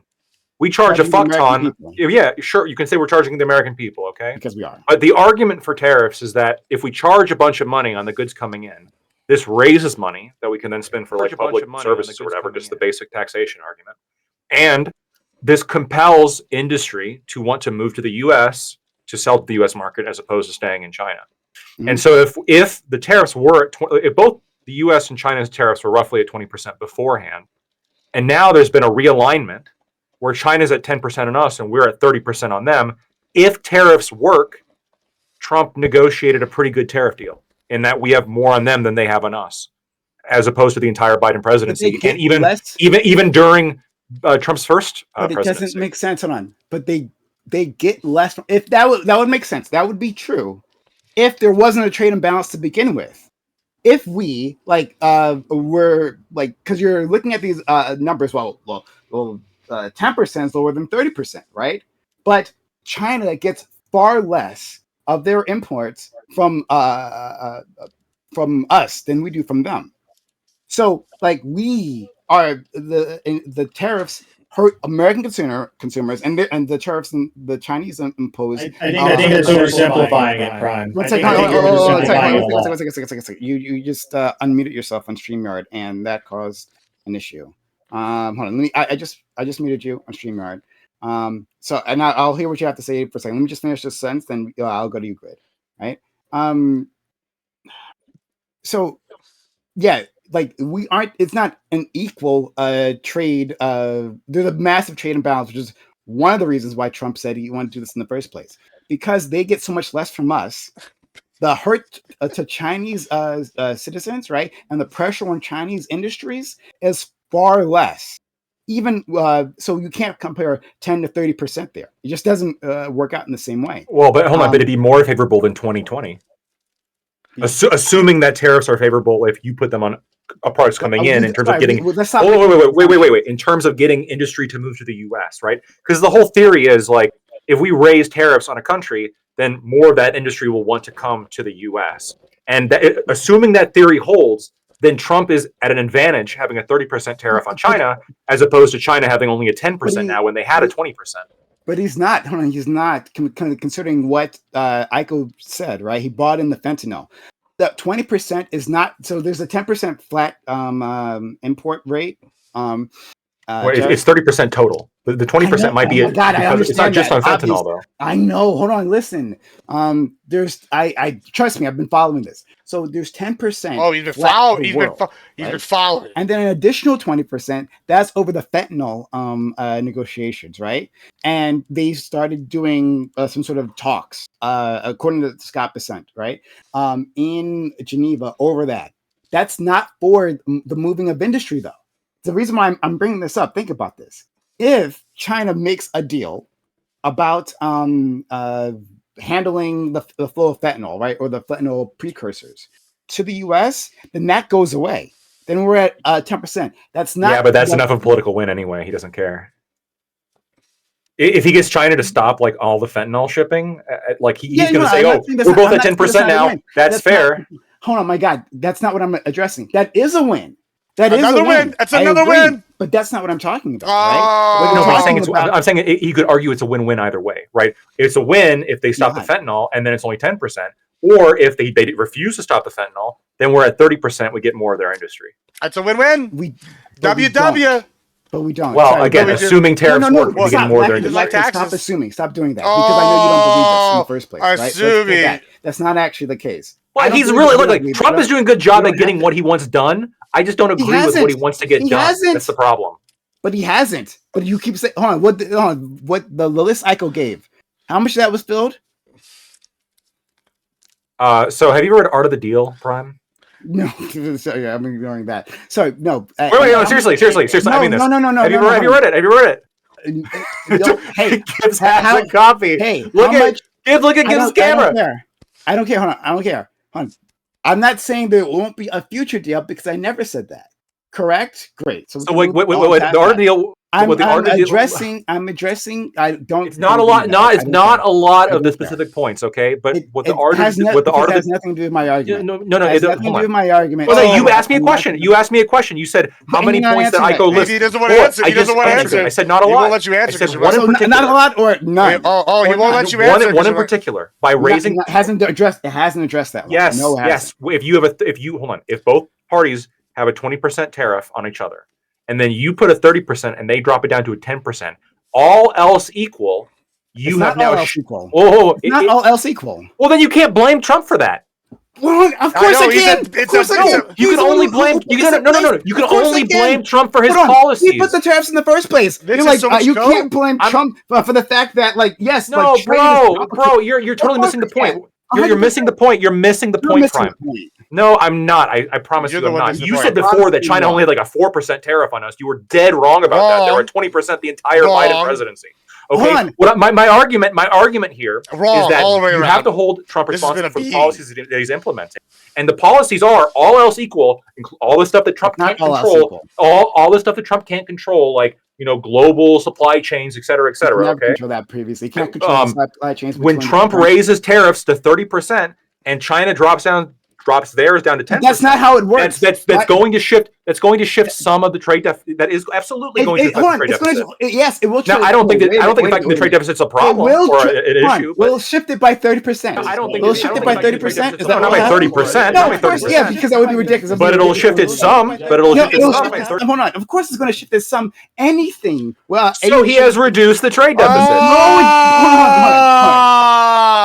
You're saying But the trade deficit numbers came out last week, and they went up. Not you're down. saying they went down. I've got it up right here. You're saying it's been addressed now, right? Now it is that there is some shift at all within the negotiation. Well, then he didn't have to meet them in Switzerland, right? Because that shift already happened, correct? When you put it at 145% tariffs, then they already had that shift, correct? Oh, at 145, yeah. Well, hold on. At 100, when you have it like 145, when you have a massive tariff like that, of course you're going to that's like alone is going to that alone is going to cause like a major shift in the trade deficit. Exactly. But China had retaliatory tariffs, and they dropped theirs at a greater percentage than we dropped ours. But it doesn't matter because Also they don't true. import as much. You keep saying that, but it literally doesn't matter. But the things you keep saying that, but you're missing the point that the things that they import from us, they need more than the things we import from them.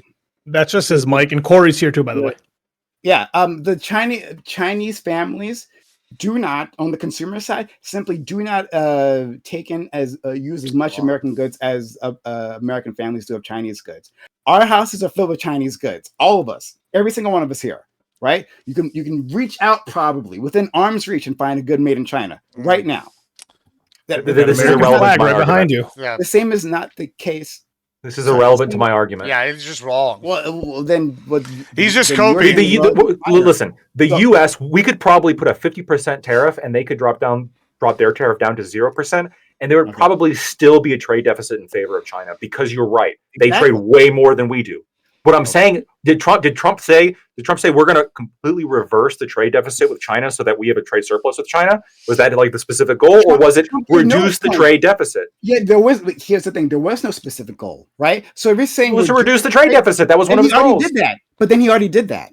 But the tariff did it more. I don't know. Like, it's hilarious. He's got muted to do more because he got wrecked so hard, and now he's over here like, yada yada yada. 145%. But it must. All the tariff must by the laws of economics. He's like, oh no, it's nothing. You just don't understand. You actually aren't following. Even though he said 4% earlier. If the goal is simply to address. First, it was they didn't change things, and now it's like, oh, because we kept it to a certain thing. 145%. And then it's like he keeps changing. Already done. It's the moving goal. That was the goal. No, because they had retaliatory ones that were like higher or around the same. No, they weren't higher. They were never higher. Well, hold on. But they were around. They were closer to the same amount than they are now as a percentage. Yes. 120. Hold on. Do you agree? Do you agree? Hold on. No. Prime. Do you agree that the proportion of 125 to 145 is smaller than the proportion of 10 to 30? One is a third as opposed to the other one, which is. You're smarter than this, which is why we're smart. Up the wall, right? You know that 100%. He's smarter than Yes or no?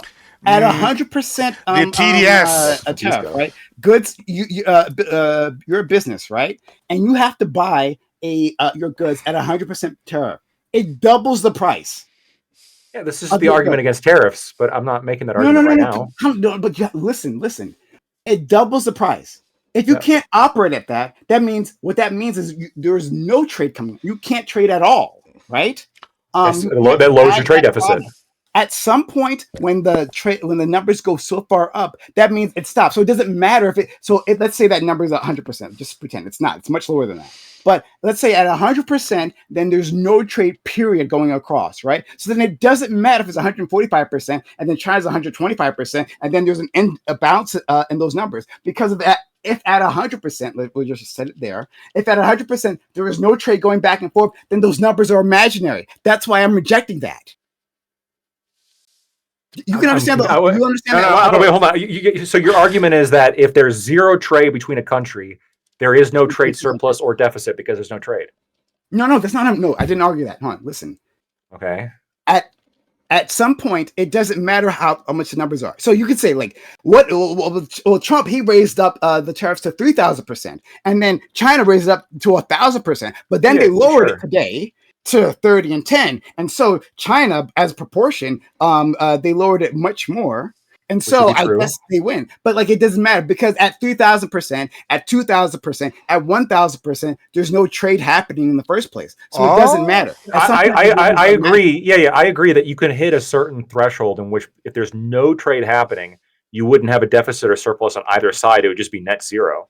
But like if you, as long if we have like 100%, let's say we had like 100, or let's say we had 200% tariffs on China, and China had 0% tariffs on us, our trade surplus would only be a trade surplus, right? Because we would only be shipping China goods. I'm not saying they have no effect. Yes, of course, these things have an effect. I'm saying at some point, if they're both raised at that level, then it doesn't matter. So it doesn't matter. They're saying they're taking credit for like raising for Trump, putting the number at some ridiculous level that like stopped most trade that was happening back, and then brought their tariffs down to lower than it was before, and brought our tariffs down to higher than it was before. Because under Biden it was at 20, now it's at 10. It doesn't matter because of my again, I have to read through that article. Maybe I posted it. Yeah, I don't. But they were at 20, now they're at 10.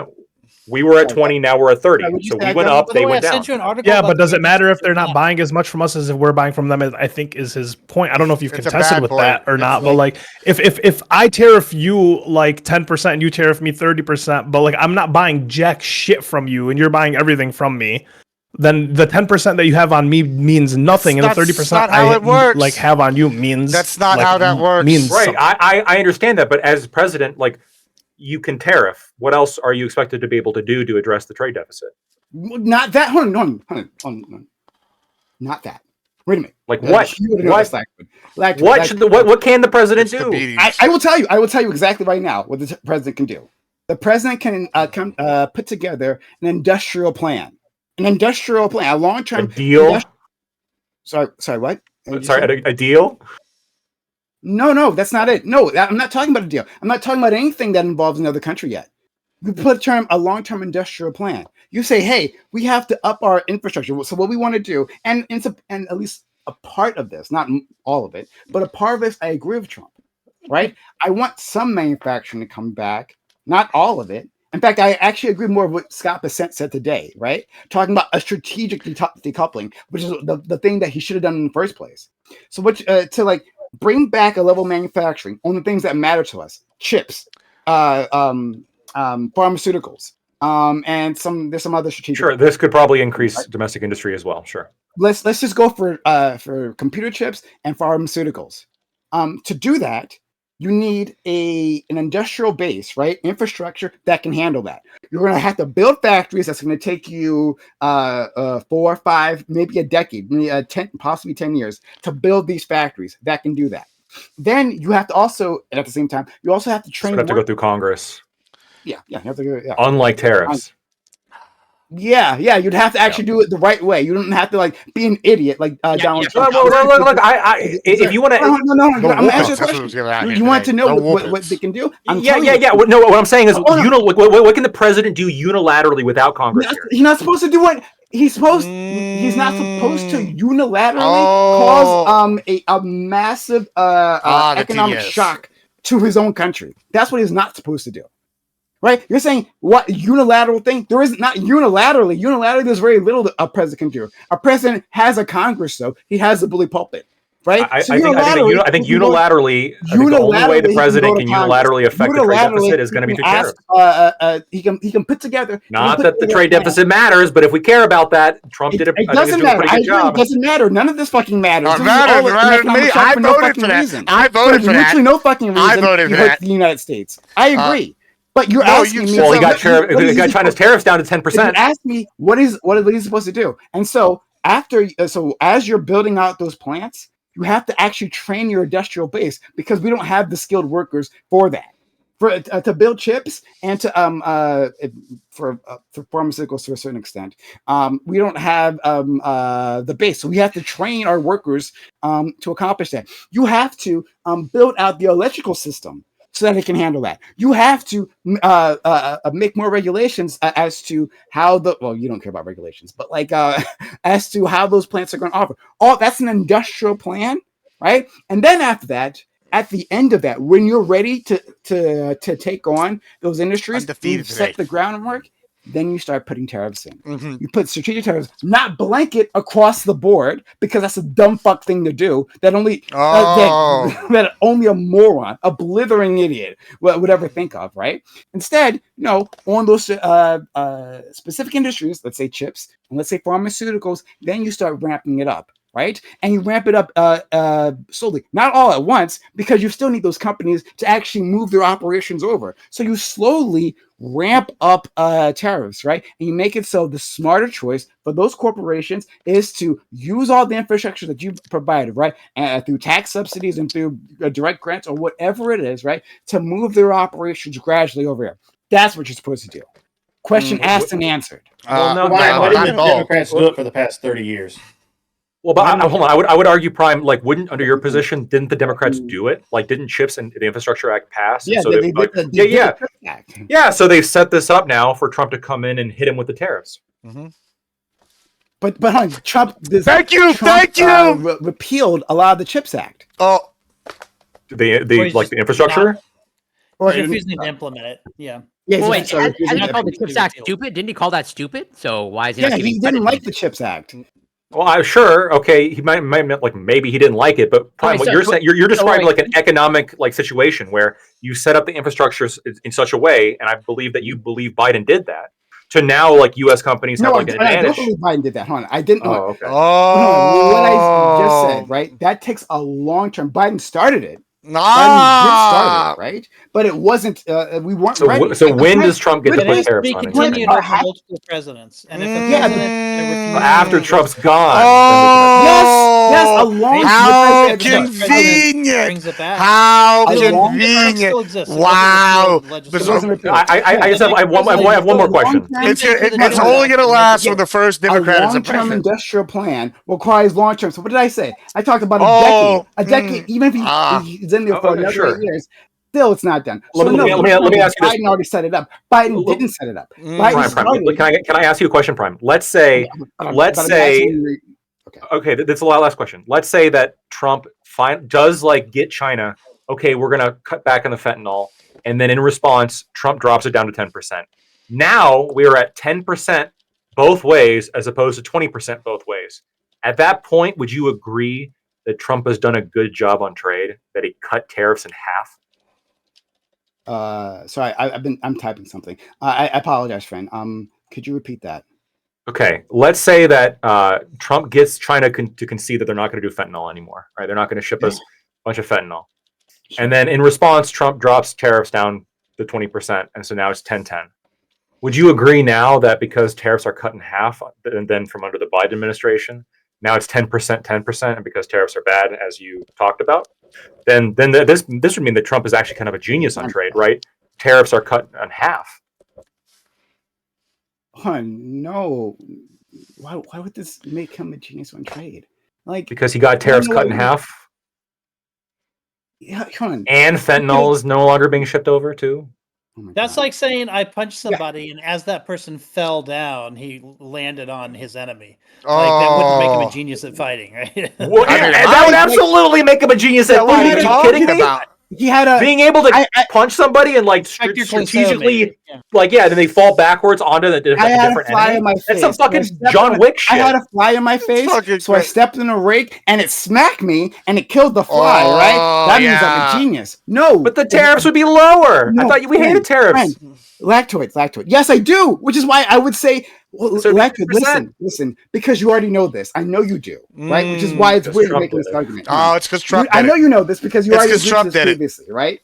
That like this whole idea was stupid. That this was a poor way of implementing it, right? So you can say you can have a poor plan. I'm literally waiting and muted. That's the best part. That doesn't mean that this is the funniest part. Doing that is he's like had to move the goalpost so far that like now he's just like spitting. I can he's say, so hey, mad good because work he got embarrassed. But I'm not going to say the plan was a genius plan because it was a bad plan. Like when you're playing pool and you hit all the balls and one random ball goes in. It's not stupid if it works. Yeah, but if he does that for every like country that he does a deal with, I'm gonna start saying maybe he's just good at fucking pool. Maybe I was the idiot. I've got a roach on my shoulder, and I shoot myself with a gun, and now I have a fatal wound. Right now, I've gotten rid of the bug. Right, I gotten rid of the bug. Now, but I'm bleeding half to death. Right, and so you say that's genius. Good work. You got rid of the bug. But obviously, if so you don't believe he doesn't believe in vaccines now? So remember when they gave out the cowpox to get rid of the fucking chickenpox and the smallpox? do the things on that list of 7 things that he wants, then I would say, okay, he's gotten somewhere, at least in terms of what his goals were. But also in the meantime, like I just sent you the numbers on it, the trade deficit went up, not down. The numbers just came out last week. But this is from yesterday. And, this is from yesterday. Yesterday. All of that happened. I count yesterday. No, it didn't. Today, yeah, today. But right now, so far, trade deficits are still continuing to go up under the Trump administration. Is that after Liberation Day though? That the trade deficit after? It was for the month of March. Okay, well then that's not after Liberation. We don't have numbers for April. Yeah, I don't think so. Okay, well, hold on a second. That we can't. Well, hold on. You said that this is hold on. I have here. I'll show you. I have. I'm ready to move on from this. I bet you are ready. Okay, before we move on, I'm gonna link you. I was looking at a census.gov article. I wanted to address something Aiko said. So the reason why I brought up the art of the deal before is what Trump's strategy is, and he writes, or his ghostwriter writes this in the book. His ghostwriter, which is you start out with like an absurd position, and like you make wildly flamboyant statements, and then you hammer them as hard as you can, and then you come down to a compromise, which is like you surrendered almost everything that you started out with, which you never actually intended to get. But when you actually look at the deal at the end, it's not a bad deal. It's actually a pretty good deal. The fact that he got them down to 10% and we're still at 30 and tariffs are important to Trump for some reason, that's, I think, pretty impressive considering where we were. And if he's able to, like, let's say he does get them to like cut out the fentanyl or whatever, and then he cuts it down an additional 20, now we're at 10%, they're at 10%. And there's no more fentanyl, like a national security risk, I think, from China has been addressed. I think it'd be pretty significant. It'd be pretty impressive. I think you would have to give it. You would have to give it to him. Okay, all right. You wouldn't have to do that. Why? Why? Because between between this Liberation Day, April 2nd, right, and whenever the actual deal comes through, not this, but the actual deal comes through that you're referring to, right? When that happens, between then and now, we're going to have empty store shelves in American cities across the board. Prices are going to skyrocket for Americans. The bond market is now inverted, right? The bond market, all of a sudden, people don't think that the United States is a good place to put their money, right? That's what scared Trump previously, right? When he had the stock market doesn't matter, okay? No, I didn't say stock market. I said bond market. Great. So bond market, that did matter. Because now the U.S. is not considered a safe place to put your money into. That's a big fucking deal, actually, right? So if you're saying in the end, well, it turns out he got the China tariffs 10% lower from where they were after I first started this trade war, right? After they retaliated the first time, you're saying 2018 he starts the initial trade war. China sets these rates at that point. I believe that's the case. Again, I have to finish reading that article. Live free. But if that's the case, then that means that all he's done is get it at half the rate from a mess that he started in the first place. Wait. Get what from half the? No. They were at 8%, yes, and we were at 3.4, yes, something, right? And then we were at like less. We were at less than they were. Right? No. Yes. I'm saying it was at 8%, but then you're saying it went to 20%, correct? Later on. Now 10. And now 10. And when did it go to 20%? Well, we were at prime. We were at 3. The 2019-2020 trade war. Yeah. So you're saying that at the end of this, we'll have a 10% tariff against us from China, right? But the only reason it was 10%, 20% to begin with was because of what Trump did in the first place, his first trade war. I mean, I don't think 8 to 10% is not a huge deal. I don't know. But yeah, I know it's not a huge deal. So why would I give him credit for that? Why would I give him credit for that? If it stops all fentanyl, I don't fucking know. Maybe he can even get it down below 10%. Wouldn't that be impressive? I see. What if he gets it to 0%? Well, will you admit that? Will you admit that he win? He's a winner if you get it down to 0% from China. 0%. No, not if he does a massive harm to the American public. No, I would say it would be a win if he did it without doing a massive economic shock to the U.S. economy. You keep forgetting that part. right? But trust me, you're going to remember that part when the long-term gains from 0%. When there are empty U.S. store shelves, which we're seeing now, right? Which is rolling out now. Now that the imports have stopped, they're drastically lower. To 145, 60 days. It's going to take 2 months to get it back to where it was, right? It'll take 30 days for the whatever, right? They'll have to fill the orders, and then they'll have to put it on ships. It'll take a month for those orders to come to us, right? And so it could take up to 2 months after the actual deal happens before we can get back to normal. Mm-hmm. So right? It's not 2 months from today, 2 months from whenever the actual deal happens. And so until then, we'll have empty American store shelves. So no, Lactoid, I will not say that's a win. You understand this. Stop pretending. Wait, no. Hold on. Unironically, no. This is genuinely a belief I hold. If he's able to use this to like negotiate China down to like they have like 0% tariffs on us or like some ridiculously low % tariffs on us, that will 100% be worth like a couple months of nothing on shelves. 100% in the long term. Yes. Okay. Well, then you and I disagree. Then you and I disagree. Aiko, what happened to you? Are you still there, friend? No, I think he was trying to say that he had to leave. Oh, what? Is my mic better? No, it's not. It's absolutely not. I have no idea what's going on with your mic, man. Who joins? Still doing that double thing. Oh, he wasn't even part of it. Yeah, I'd like to move on to. I bet he would. I'm going to unmute Gibbs as well. We'll get started with the topic. I'll give my. I'll let Gibbs give his piece, and I'll give up my final piece in this as well, and then we can move on. Okay. Let me unmute Gibbs. And second. All right, Gibbs. Give your final piece on this. I mean, it's real simple. We'll see if I can get all the way through this without getting interrupted. But it's real simple. There's a reason why I had to get muted. And the reason why is because Prime took a whooping so bad it was of biblical proportions. The reason I say that is it's pretty clear. First, China said they're not going to ever kneel down. Secondly, Trump didn't change the tariffs and didn't change them until the day the deal was struck. So they came in under pressure, despite what they said, which guess what? That's pretty provable. Prime even proved it for me. He admitted they didn't change before we got there. Then they go there, they negotiate. Lactoid brought up an interesting point that I didn't even factor in, but this is something that I know the left doesn't understand, and it's called economics. And we're going to talk about math for a second. We're just going to use basic math, all right, guys? So this is China. China was at 8% originally, right? Now, Prime wants to say this is all bad for America. That's debatable because I'm fucking loving it. Then it goes to 120% when they fight back, and then it goes down to 10%, all right? So overall, this is a plus 2%, guys. You see this? 2%. All right, overall. Now, America, we're at 3% originally. That goes to 145%. Now we're at 30%. That's a plus 27%. Now, let me tell y'all something.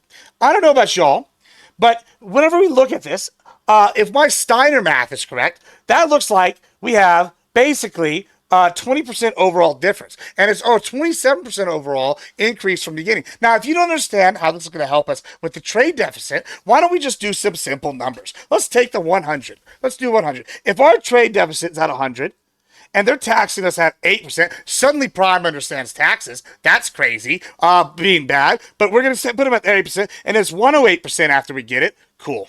Right? Then they're going to come over here, and now they raise the 110%. Okay, cool. That's 110%. Now we're at Mars, right? They were at 3%, so 103. This number at the end, if you can follow my math, when we subtract the now 130, which I'm saying 100 because everything's equal at 100, and we're not talking about the specific things because we're a net exporter and importer. We do both. It's going to be fine because we can replace those industries with other industries, which is Trump's whole promise.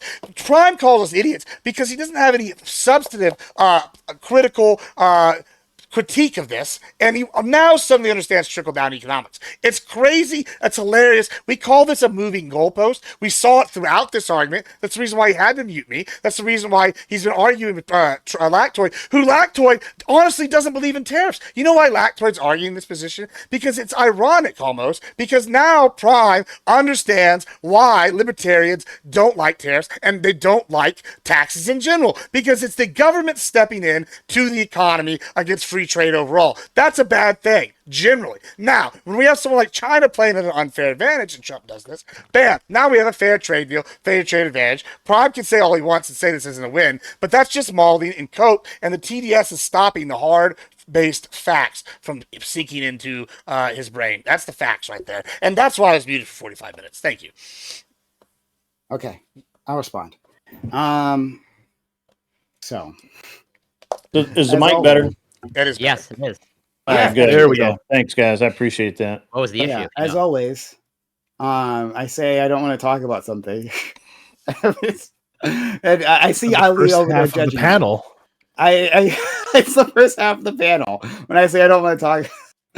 No, I did want to talk about this. It's just that I didn't have I didn't. Well, I didn't expect that. Even if you were prepared, I didn't matter. expect Admiral Gibbs was going to say like the stupid things he did. So like the correct things. I don't know. I would have to prove the most basic of facts, but it's okay. But you didn't prove any of those facts, though. Yeah. Okay. That's fine.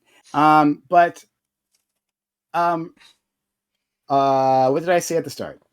The United States. Our friend Gibbs here said that China has became our bitches or something, and so many colorful words, right? And the way only Gibbs can express things, right? China became our bitches, right? We'll summarize it that way. That didn't happen. China. My response: China's demand to be treated equally, right? And how did these how did this advancement and negotiations happen? Through. I have a real question. Prime. I have a real. I'm sorry. Please, I want to get past this, but fine. I'll ask me the question. Fine. All right. So we don't. I mean, I assume that most Americans want to be less dependent on other nations than more dependent. And you're saying that what I hear you saying is that we must be dependent upon China, which is converse to everything I believe in. I don't want to sell them anything, and I don't want to buy anything from them. I would be perfectly happy if they stayed on their side of the ocean. Okay, so we sell. The thing that you keep missing is that, yeah, sure, we buy from them. We buy more manufactured goods, but they need the raw materials from us. And if we keep the raw materials, they don't. They don't get the raw materials from us. They get it from all over the world. What are you talking about? We don't just send them the send the design. What do you think we're selling them? We send some raw materials. Are we selling them bicycles? Some lumber and some steel. Are we selling them Nintendos? Are we selling them anything? Nintendos? No, we're not selling them Nintendos. Why? No. What do we sell them, Prime? What do we sell them? What do we sell the Chinese? What did the Chinese buy from us? iPhones? Not the materials necessary for all the things that we need. Some of the things we give some raw materials, but the raw materials that we send them aren't necessarily like equal American products, right? They come in for a very specific goal. Like it's not like we're sending Prime. We're not selling them raw materials to create their exports to us. You understand that, right? Right. So why don't we keep them here, cut out the middleman, and just make them ourselves? Okay, I'll explain to you exactly why. Exactly why. Please do, because I do own a manufacturing company. Okay, that's nice for you, right? Please explain to me how I can make more money, Prime. Okay. Well, I'm not trying to do that, but that's not my goal. Okay. The reason why, this part's important, is because we have moved on from as an industrial economy. That's absolutely false. We're still the largest manufacturing country in the world. That's absolutely false. We have moved on. So much of our industrial base has left. That's why Michigan is empty, right? Those plants moved to. Yeah, they left Michigan. They're all down here. They're all down the road from me in Alabama. We do far less manufacturing than we used to. Textiles are gone, right? We used to do textiles. Textiles are in China, right? We used to do. We used to do everything. We didn't do. It would be easier. You're not right? You're making my case more. Oh than my you're God! Shut up yours. for a second. Let me answer the question. Okay. We have moved on. We're moving on to a service-based economy. To a I don't believe that at all. I don't care if you don't believe it. What services do we provide? AWS, Amazon Web Services. That's a service. YouTube is a service. Google. Yeah, we're is a media. Facebook We output content. Like literally, this StreamYard we're using, Discord is a service, right? Used internationally. These are the services that we provide as the economy. Discord However, shut up for a second. Oh my God! If you want the answer, let me give it to you. I'm trying to give it to you. I'm desperately trying to move on. Right? Look at Chai. She's struggling. She's struggling right now. Okay. All right. So I'm trying to move on. So we have largely moved on as an industrial economy. So much of our workers, right, aren't factory workers. They are in terms of services. A lot of them are domestic services, right, within like retail or like for travel, right, like for hospitality. Like we've diversified our economy seriously in major ways. Right. This is what has happened for many Western economies, is that they've diversified. They used to make a lot of things, within their own country, but then they started global trade and then started to export some of those industries, right, to places that were cheaper. Now, I want a lot of that, or I want some of that back, right? When I say I don't want to rely on others, right, that means just for critical goods. Our chips, right? Our computer chips. We shouldn't be relying on Taiwan to provide that for us. That's crazy. That's crazy, right? I've been arguing literally since college. I remember in my dorm room arguing with people saying, "Hey, why don't we manufacture chips here?" And they said, "It's impossible to do that. What are you talking about, Prime? That's literally impossible." Well, of course we can't do that. But we did previously, and we can do it again. We can actually build that. That's what Biden was trying to work on with the CHIPS Act, right? He was trying to stimulate that, but then Trump didn't want to follow through with that. He wasn't a fan. I want strategic things to come back. Pharmaceuticals, as we saw during the COVID crisis, right? Disaster that they're made in India and China, right? And so when they don't want to hand them back over to us, right, because they're using pharmaceuticals for their own populations, right, then we're up the creek. I never want that to happen again. So pharmaceuticals should be made here in the States. I don't know. We can list. There might probably a few other critical things, but those are the only two that come top of my head, right? However, what we don't need is to create like cheap plastic toys, right? It's okay, or even things that are more complex, like an iPhone. We don't necessarily have to create iPhones here, right? That's not. That's okay if we have a global supply chain, right? And they're not just created in China. Like the iPhone is created with the combination of like 70 plus countries. It's like a ridiculous supply chain there to create that thing. That's okay. That's okay, right? That's not, if China creates iPhones, that's not us relying on China. It's having a trade partner who is providing us a valuable service, right? And when it comes to cheap plastic toys, no, we don't need factory workers doing that. We can have our workers do things that are much more productive for the U.S. economy. Digital services like we're providing now is much more productive. So that's what I'm saying. Did you follow that? Hopefully. Well, I followed it. I absolutely understood every bit of cope and seething that there was there, and all that massive, long-winded explanation about why you don't like America and you want us to fail. I love you, Prime. You are the best. You are the best. That's what I said. You're the best. I got to be honest with you, man. Literally, so much of that was just so far off base. We've got to do that as a topic one night, or better yet, come on my channel and we'll rage it out there. I'll get it there for you. That way, I can't be muted and stuff. But I love the energy tonight. Let's get into this, man. I'm ready to go. Well, that level of argumentation always confuses me. Like the people that live here just hate this country, want it to fail, but work here at the same time.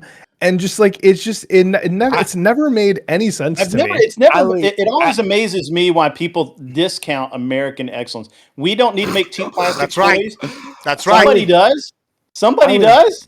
Ali. Somebody absolutely does. There's still a company excellence, baby.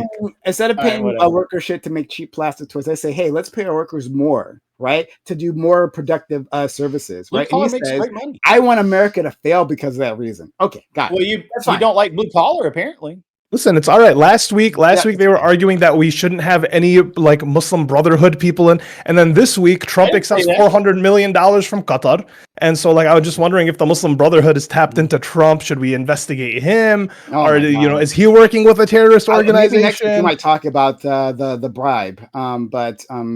So my final words, and oh my God, I've been trying to move on. Final words. Okay. One, China didn't kneel down. That's crazy. It was bilateral negotiations. So they demand to be treated on equal footing. That's exactly what happened. So Gibbs never managed to prove his point. I did. Ever. My point. Ever. But the cope is real. He's asking. He's saying that there was a trade deal, but there was a trade deal that addressed literally nothing that was set out. That was discussed, right? Like the whole list of things that Trump demanded, not a single thing of that was addressed. Nothing, right? The thing that he wants, you can get any of it. The thing that China wants, the lowering of the trade barriers, right? Smashing success for China. Okay, but it sounds like China kneeled down. All right, sure. When will this be a success? So I'll answer that for the future, right? And you can clip this later on, Gibbs. When will this be a success? This will be a success when Trump can negotiate the trade deal, where he can get all the things that he demands, right? And do that without having destroyed the American economy. Right. Well, without having empty American store shelves, without having many small, medium-sized businesses close because they can't handle the trade barriers that Trump put in place. Right. If at the end of this, and the end of this means that like we renormalize relations with China, wherever that happens to be, right? Wherever those levels have to be. Once we renormalize, and we haven't lost a bunch of small businesses, and we haven't lost a bunch of medium-sized businesses, and the U.S. Hasn't lost its standing in the world as a safe place investment for foreign dollars. If that's the case, and Trump got all he wants, then I agree, right? But remember, it's not when the deal is signed, right? This part is going because Gibbs is going to forget this part later on, right? Guaranteed. It's not when the trade is signed. It's when we've renormalized our trade flows, right? So that means like afterwards. So like when why would we want that? Companies start making deals again with China, when goods start flowing, when American store shelves are full. When that's the case, right? Then we can reassess. Did it have a massive blow against small businesses, medium-sized businesses? What's the bond market looking like? After that, if those aren't crushed, and Trump has gotten all the things he wants and hasn't moved the goalposts, because he does that oftentimes, Donald Trump, then I can call it success. So yeah, Lactoid. Can I ask you a question, Prime? No, don't ask me a question. Why do we want normalized trade deals? That doesn't sound like a win to me. No, that sounds like a loss. I don't want normalized. I don't want trade. No. That's not what I'm saying. I'm saying I don't want. You're saying it's a win when I would say that's an L. Gibbs, you didn't listen to me, right? What did I say by normalized? When trade flows have normalized. Yeah, trade flows. Why is that necessarily a good thing? Okay, sorry. I'm gonna move on. I'm gonna move on. Fine. This is fine. Like that's like not a metric that we want, though. Like you understand that, right? Hold on, but you've been watching a lot of Jay Dyer lately, huh, Gibbs? When will I call? I don't even know who that is. To be totally honest with you, I said when will I call it success? Not when Gibbs will call it success. Gibbs thinks it's a success already, right? And that's a dumb fuck thing to think, right? You could say that, dumb but fuck it's thoughts, not. Right? It's not dumb. And so obviously, I don't care where you think it's success. I mean, I can do what you're doing right now. I gave you your final word. I can do what you're doing. I gave my final word. I gave my final word. That's where I'm setting the success. And so when you are asking me afterwards, after the fact, right? These are the things I'm looking for. That's what I'm looking for. So there's going to be trade flows afterwards, after this deal, right? Like Scott Bessent and Trump, they don't want a decoupling from China. They said that literally fucking today. Mm-hmm. So there's going to be trade flows. So they're going to renormalize wherever that happens to be the new balance. I don't know where it's going to be. At that point in time, then I'm saying let's reassess and we'll look for those criteria. That's what I'm saying. All right, so we can move on. Hello, everyone. Back to Elon Musk. No, God. This is a very roundtable, which we have Mondays, 8 p.m. Eastern.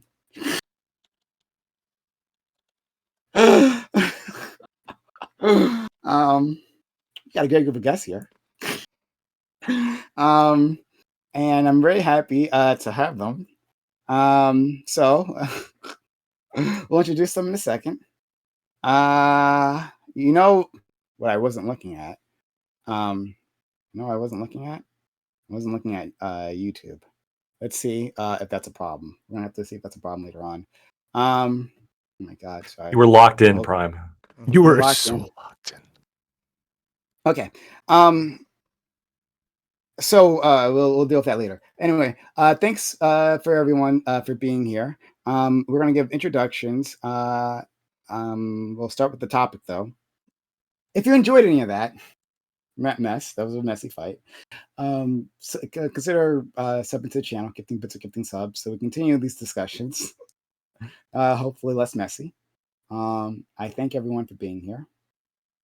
So the topic for the day, the actual topic, is about airlines. In a new expose, it has been revealed that airlines and travel agencies are selling the personal details of all their customers to the Trump administration through an initiative called the Travel Intelligence Program, which was established soon after the 9/11 attacks. The government tracks billions of ticket purchases and flight details. Though, as far as we know, this particular database only goes as far back as the first Trump admin.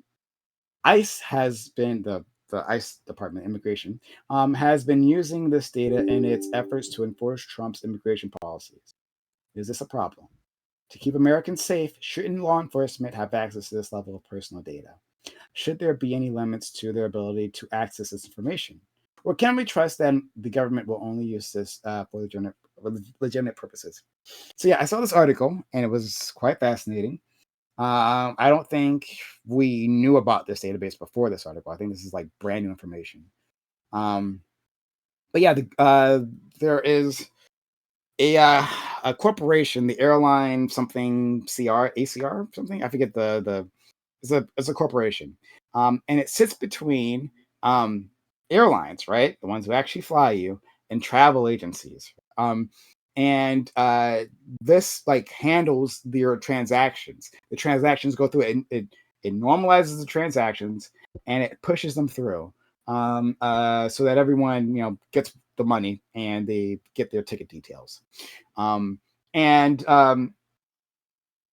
This they have an incredible amount of traffic comes through here. All that data, right? Your name, your financial details, how you paid for it, right? Your credit card, you used to pay for it, your address, where you're flying from, where you're going. All that information is being sold to the U.S. government by this corporation. Again, I forget the name of it, but it's doing it under this intelligence program called the Travel Intelligence Program. It was known previously. So before this, it was known previously that the government was buying some of this information directly from the airlines and from other sources. But this is a new level. Apparently, there is information coming from this program that isn't available anywhere else, right? And it aggregates it all into one place and presents it in a matter where it's just simply one database that they can easily delve through. So the government is buying our information. As far as I know, there's no warrants involved. As far as I know, there's no warrants involved, but they get your private information any which way. What I want to examine is it okay, right? Is this something to be worried about? Is something to care? Lots of other people have information, right? Not just the government's buying it, but like they sell it to private advertisers, right? To understand the travel patterns of the U.S. population, right? And of foreigners coming in. There's a lot of money. There's a lot of value within that data. So other people were using it.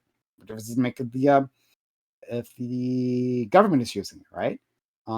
Maybe it's not a big deal at all. So that's what I want to examine. We'll go down the line. You can introduce yourself and give an opening statement. Yeah, I'm Lactoid. You can find me at Lactoid TV and Twitch, Twitter, and YouTube. I struggle a lot with this. The first, my kind of initial gut reaction is fuck the government. They shouldn't be looking at my shit. I think that the expansions of the NSA is criminal, and the continued antagonism towards Edward Snowden and other whistleblowers, I think, is fucked up. That all being said, I guess, and the article wasn't super clear what all details were being shared. Maybe they don't know. There's some details that I think would be it's rational that if the airline themselves provides it, I think it'd probably be understandable that they would be able to, like, non-private information. So, for example, if I see somebody get on a bus or get in a car and I'm like in a public space and I make note of that, you have no expectation of privacy. The fact that you got on the bus, I would assume the exact same concept works with a plane, because an airport's a public place. It's not a private place. And so the fact that you're in a public place and people are recording what flights you're getting on, and then that's being sold to the government, that's not necessarily a violation of privacy directly, that I think is super concerning. But depending on the financial data they're getting access to, that could be fucked up, right? To the point where if I'm buying a plane ticket and the expectation is they're keeping my financial credentials secret, and then they're sharing that with the government, that's fucked up. So I guess it really depends on the very specific details that are being shared. But generally, I think the government should have to prove why it needs information, and this to me seems pretty blanket, which I'm generally opposed to. Okay, I'm gonna go to the next person, but quickly. I wasn't looking at the super chats. Check YouTube. What the fuck? Yeah, I was busy. Sorry, it's my fault. Okay, all right. I want to note it though that, like, when Corey isn't here last week, I'm on top of the super chats completely. When I wasn't there to witness it. This can all be made up. Could be a buddy, lie. I was on top of the super chats the entire time. All right, if you say. Alexander Wynn, a super chat at some point in time. I want to say what time it came in. He says there's always someone to drop the shock market by a few trillion to let us plebs but in low. I'm not sure exactly what you meant by that. But he's saying, like, Trump is shocking the market by trillions of dollars. Thank you for the $5 super chat. Alexander Wynn, $10. We're planning the planning phase of the trade deal's potential plan culture. That's when I was consulting Gibbs. Thank you for that. $10. Alexander Wynn, $5. Are conservatives able to read past the headline of an article? No, they aren't. $5 from Alexander Wynn. Sean, gifting a membership. Thank you so much. And then Aiko, he came in. He basically said that for $10, he said all the things he said when he came into the chat just a bit ago, talking about Trump's demands, his old list of demands that weren't met. So thank you him for the $10. Okay, so I'm gonna have to hold that. That's my fault. I'm gonna have to move on for lives. Okay, let's try. Hopefully you're better at this than I am. Yeah, I can definitely do under a minute. I don't think either of you can. So hi, I'm Chai. I play video games and I like watching true crime. I think that while privacy can be seen as a right, it could also be seen as a privilege, and you need to find the line between a right and a privilege, and you need to put a subpoena somewhere in between that, and you need to make sure there's certain due processes involved, because I don't want just anyone to have my information, but I also know it's critical to have that information sometimes. Thank you. Gibbs, please.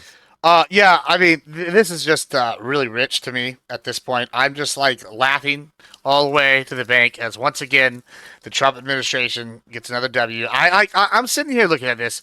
You know, I was too young to really protest the Patriot Act, but, you know, I tend to lean to my libertarian counterparts on this one and say, wow, fuck the government, fuck them, right? That's my initial reaction, right? But nobody, you know, first they came and they dropped the Patriot Act. Then they powered up the NSA even more, and nobody said nothing. And now that a Republican is in office and using the same tools and same tactics that the evil leftists have been using, oh, suddenly, Lord, it's so bad. And guess what? This is what I voted for. I'm excited that these illegal aliens are getting busted. I'm happy these companies are selling it to them. You know, I don't like it overall because I don't like big government. I don't like them having all this info. But at this point, fuck it. If it's going to work in my favor, I'm not even going to be ashamed to take the win. I'm excited about it. I'm tired of apologizing about it. I'm pumped. And, you know, Dems always want to try to paint what I'm saying as crazy or stupid and then give me economics lessons, but they don't even know economics. So here, guess what? I'm going to explain immigration to y'all because I do understand immigration.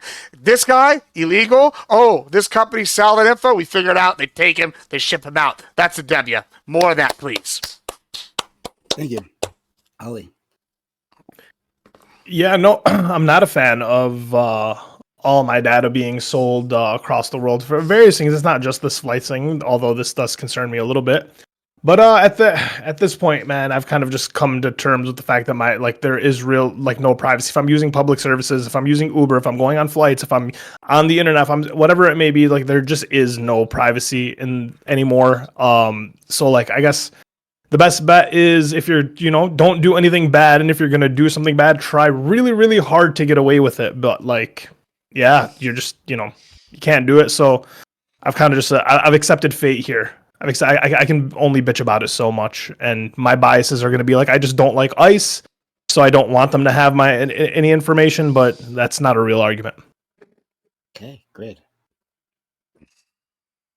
Okay, yeah, I'm Grid One. I have a channel over on YouTube that I say stuff and do cool things. You're welcome to visit.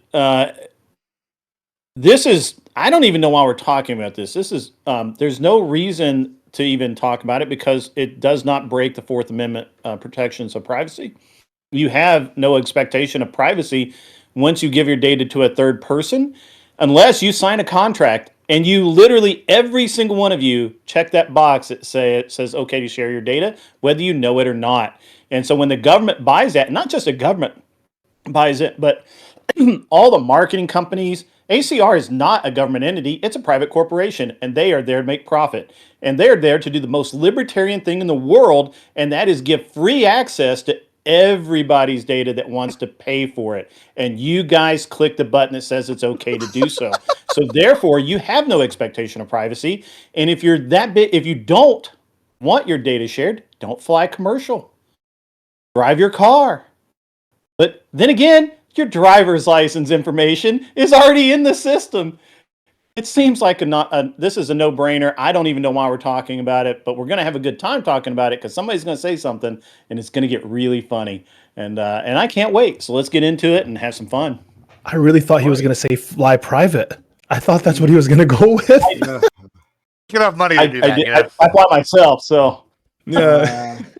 Well, Corey is a known comedian. I'm sure he'll say something funny. Please go ahead. Well, Canadian comedian like Steven Crowder, so pretty low tier. But yeah, grateful to be here as always. You can find me on Twitch, Corey Campbell 84, Twitter, X, YouTube, Instagram is Corey Campbell. And yeah, when it comes to this topic, or I think in my mind, privacy in general, it's at least to me, it's a tricky topic. I sort of echo some of the sentiments that Lactoid went through in terms of generally speaking, as a heuristic, I want to minimize giving information to the government or the bare minimum possible. But I recognize that there are trade-offs to that, as in I'm not a privacy at all cost type of person. Based off of what's in the article, at least it seems to sort of hint at that it's not just ticket sales. It's it alludes to maybe credit card information. I think that oversteps a line if in fact that's true. But if it's just ticket sales information, like you bought a ticket, in principle, I'm not opposed to that. But based off of what was just brought up, I think by Grid in terms of this is publicly available information. I'm curious if that extends to, let's say, gun purchases, as in would you be okay with the government having a list of people that well, we know that you bought a gun because we can see you go into the store and we can see that you never came bought out with one, a gun. have you? No, I've not. I have no problem saying that. No, I don't hide that I've never bought a gun. So you fill out this form. It's called a 4473. It's kept on file for 5 years, and they run a background check on you, and So yeah, actually, the government can in fact run a check to see if you have a gun. Yeah, now, they cannot. They don't know what type it is. They only know whether it was a pistol or a rifle or a long gun or a pistol. That's it. And are you okay with that? Even though it's my opening statement, but that's I don't have a choice. It's the law. That doesn't answer my question. That's not what I meant. So yeah, you're right, Grit. Someone is going to say something funny. You just did it. So are you okay with that? I don't actually have a problem with it as long as we're not registering. Registering is the next level of, and that is the path to confiscation. The fact that somebody wants to do a background check and keep a minimum amount of information on file is irrelevant, right? I mean, they could do the same thing with the ammunition purchases. They could do this. I mean, look, and it's fine.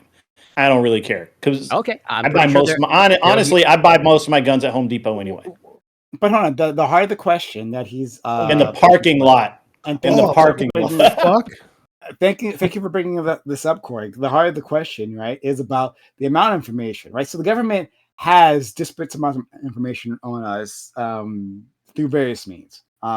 And one of them is like the form that you talked about, right? When you go buy a gun, you have to go like do an FBI background check, and there's a minimum amount of information that is sent to them. But there could be a lot more information, right? Like what if there was, we could just like replicate this this situation. What if there was a corporation that sat between your transactions, right? That like all of your transactions ended up going through this corporation. Now it's a private industry, right? It's a private entity. That just happens to have a very large database that includes your address, your name, your financial details you used for this transaction, the exact type of gun, and anything else you might have bought there, right? It sat between you all. And if you go to the gun store, well, the gun store is going to let you know, well, this exists, right? It'll be within a form that you have to sign. But it's all the gun stores. Pretty much all the gun stores. Okay, I can actually answer information. And then finally, last thing is that it's sold to the government afterwards. But yeah, go ahead. Well, I mean, it's a good attempt at an argument, but here's the thing. The government already has that information. They already know I have guns. As a matter of fact, because I own machine guns, suppressors, and short-barreled rifles, they know exactly what they are. The serial numbers are on file in some cabinet that the ATF has. I've allowed but here's the thing. I allowed that to happen because I went and chose to make those purchases. Okay. Uh-huh. I knew what I was getting into. I filled out the form. I submitted my fingerprint. That was my choice. Sure. Now, if you're asking, can does a gun, say if a gun shop, for example, kept a database of everything they sold me, I'm positive that happens. Now, I don't believe, because that is a federally protected form, that they can then sell that information, because they're not collecting that information for them. And I don't agree, and I never check any box that says I agree to be marketed to or anything like that. But the difference is when you're flying, for example, you are using a service and you are literally giving them your information and checking the box that says, okay, it's fine, whatever. So why don't we compare this to something more realistic, like medical, because you have to use that service sometimes, right? So medically, you have a right to privacy. So why can't you have a right to privacy over your flying logs and everything that comes with that?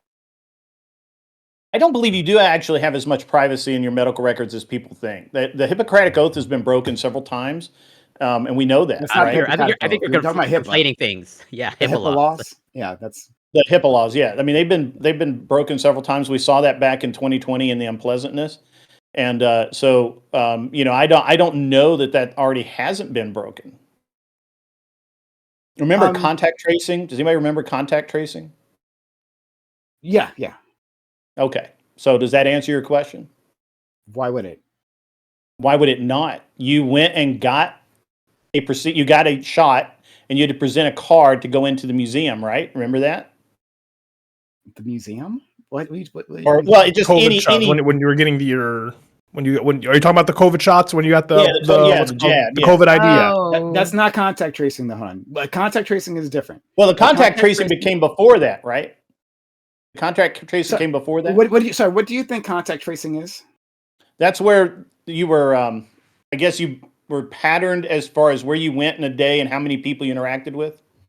Are we talking about two? Are we talking past each other on this? So I'm trying to make sure that we're not. So like contact tracing is when like if there's an infection, right? Like a person who has had a known infection, that person they follow them, they see where they went, right? And who they interacted with, right? Friends, family, they went to a general store, right? And then they notify all those people whether they're close contact with or if they're just within the store with, right? That you might be infected. That's contact tracing. So what does that violate HIPAA? With? Sorry, what? Does that violate HIPAA? Why would it? That's not covered under HIPAA. I mean, I don't know how else to ask the question. It's not. If you know someone is sick and you're following them around, or you're asking them to self-identify where they've been, and then you notify all those people that hey, you've been around a contagious person, without that person's permission or knowledge, is that violating HIPAA? No, it's not violating HIPAA. So all this. I mean, I don't know. I'm not a doctor. I'm not a medical professional. I'm answering you, right? Like, yeah. So yeah, it simply was. Hey, like, so we know you have an infected person. We talk to this infected person. We retrace their steps, right? Or if they're dead, maybe they might be dead. We can like use investigative powers to like follow where they went, right? The places you go isn't covered under HIPAA. HIPAA is about medical records, right? So this is simply finding out your steps within the last day or the last few weeks. And then contacting those other individuals. That's HIPAA's more about a doctor. HIPAA's more about like a doctor like revealing medical information about a patient like to the public, right? Like it's just like kind of like talking like, oh, I saw this patient today. His name is this. His name is that. But there's a difference when there's an outbreak and you're trying to contain an outbreak versus just like frivolous, like just any medical information. Sure. But what I'm saying is that if you, all right, Prime, let's say that you know that I have, whatever. And you know that I've been in touch with Gibbs and Lactoid, and you go to them without my knowledge and say, "Hey, this guy, he has this. We're doing contact tracing, and he has this contagion. You need to get yourself checked." Is that a violation of HIPAA? If I do it, I'm not within the medical industry. I mean, if you're a medical professional, I don't think that's how it goes, but yeah, that would be if you just randomly reveal medical information about a patient to people. Yeah, but it's not when it's done through like an outbreak. You contact that person. They're willingly giving you the information. Okay, so we're willing to break that at some point, right? We're willing to. We aren't. So care about they're two different things. Contact tracing didn't say like if I just randomly hit you like interact with you in the store, we don't know each other, right? You just came to the store and you were sick, you were infected, and then they put out a blast, right, of information that doesn't tell me, hey, Grid, right, living at this address, he has this sickness. No, you came in contact with a person.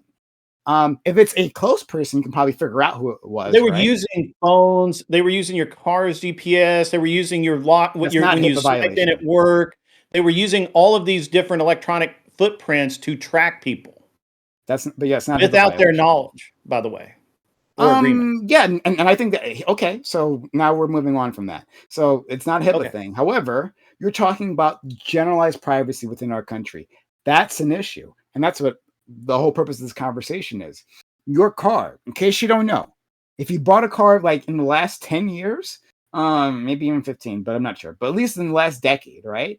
It has a computer inside of it. That computer is collecting a trove of information, more than you think, right? A lot more than you think. It knows how much you weigh, right? It knows when you get in and get out. It knows your travel history. It knows a whole list of information, a lot more than you think that your car would do.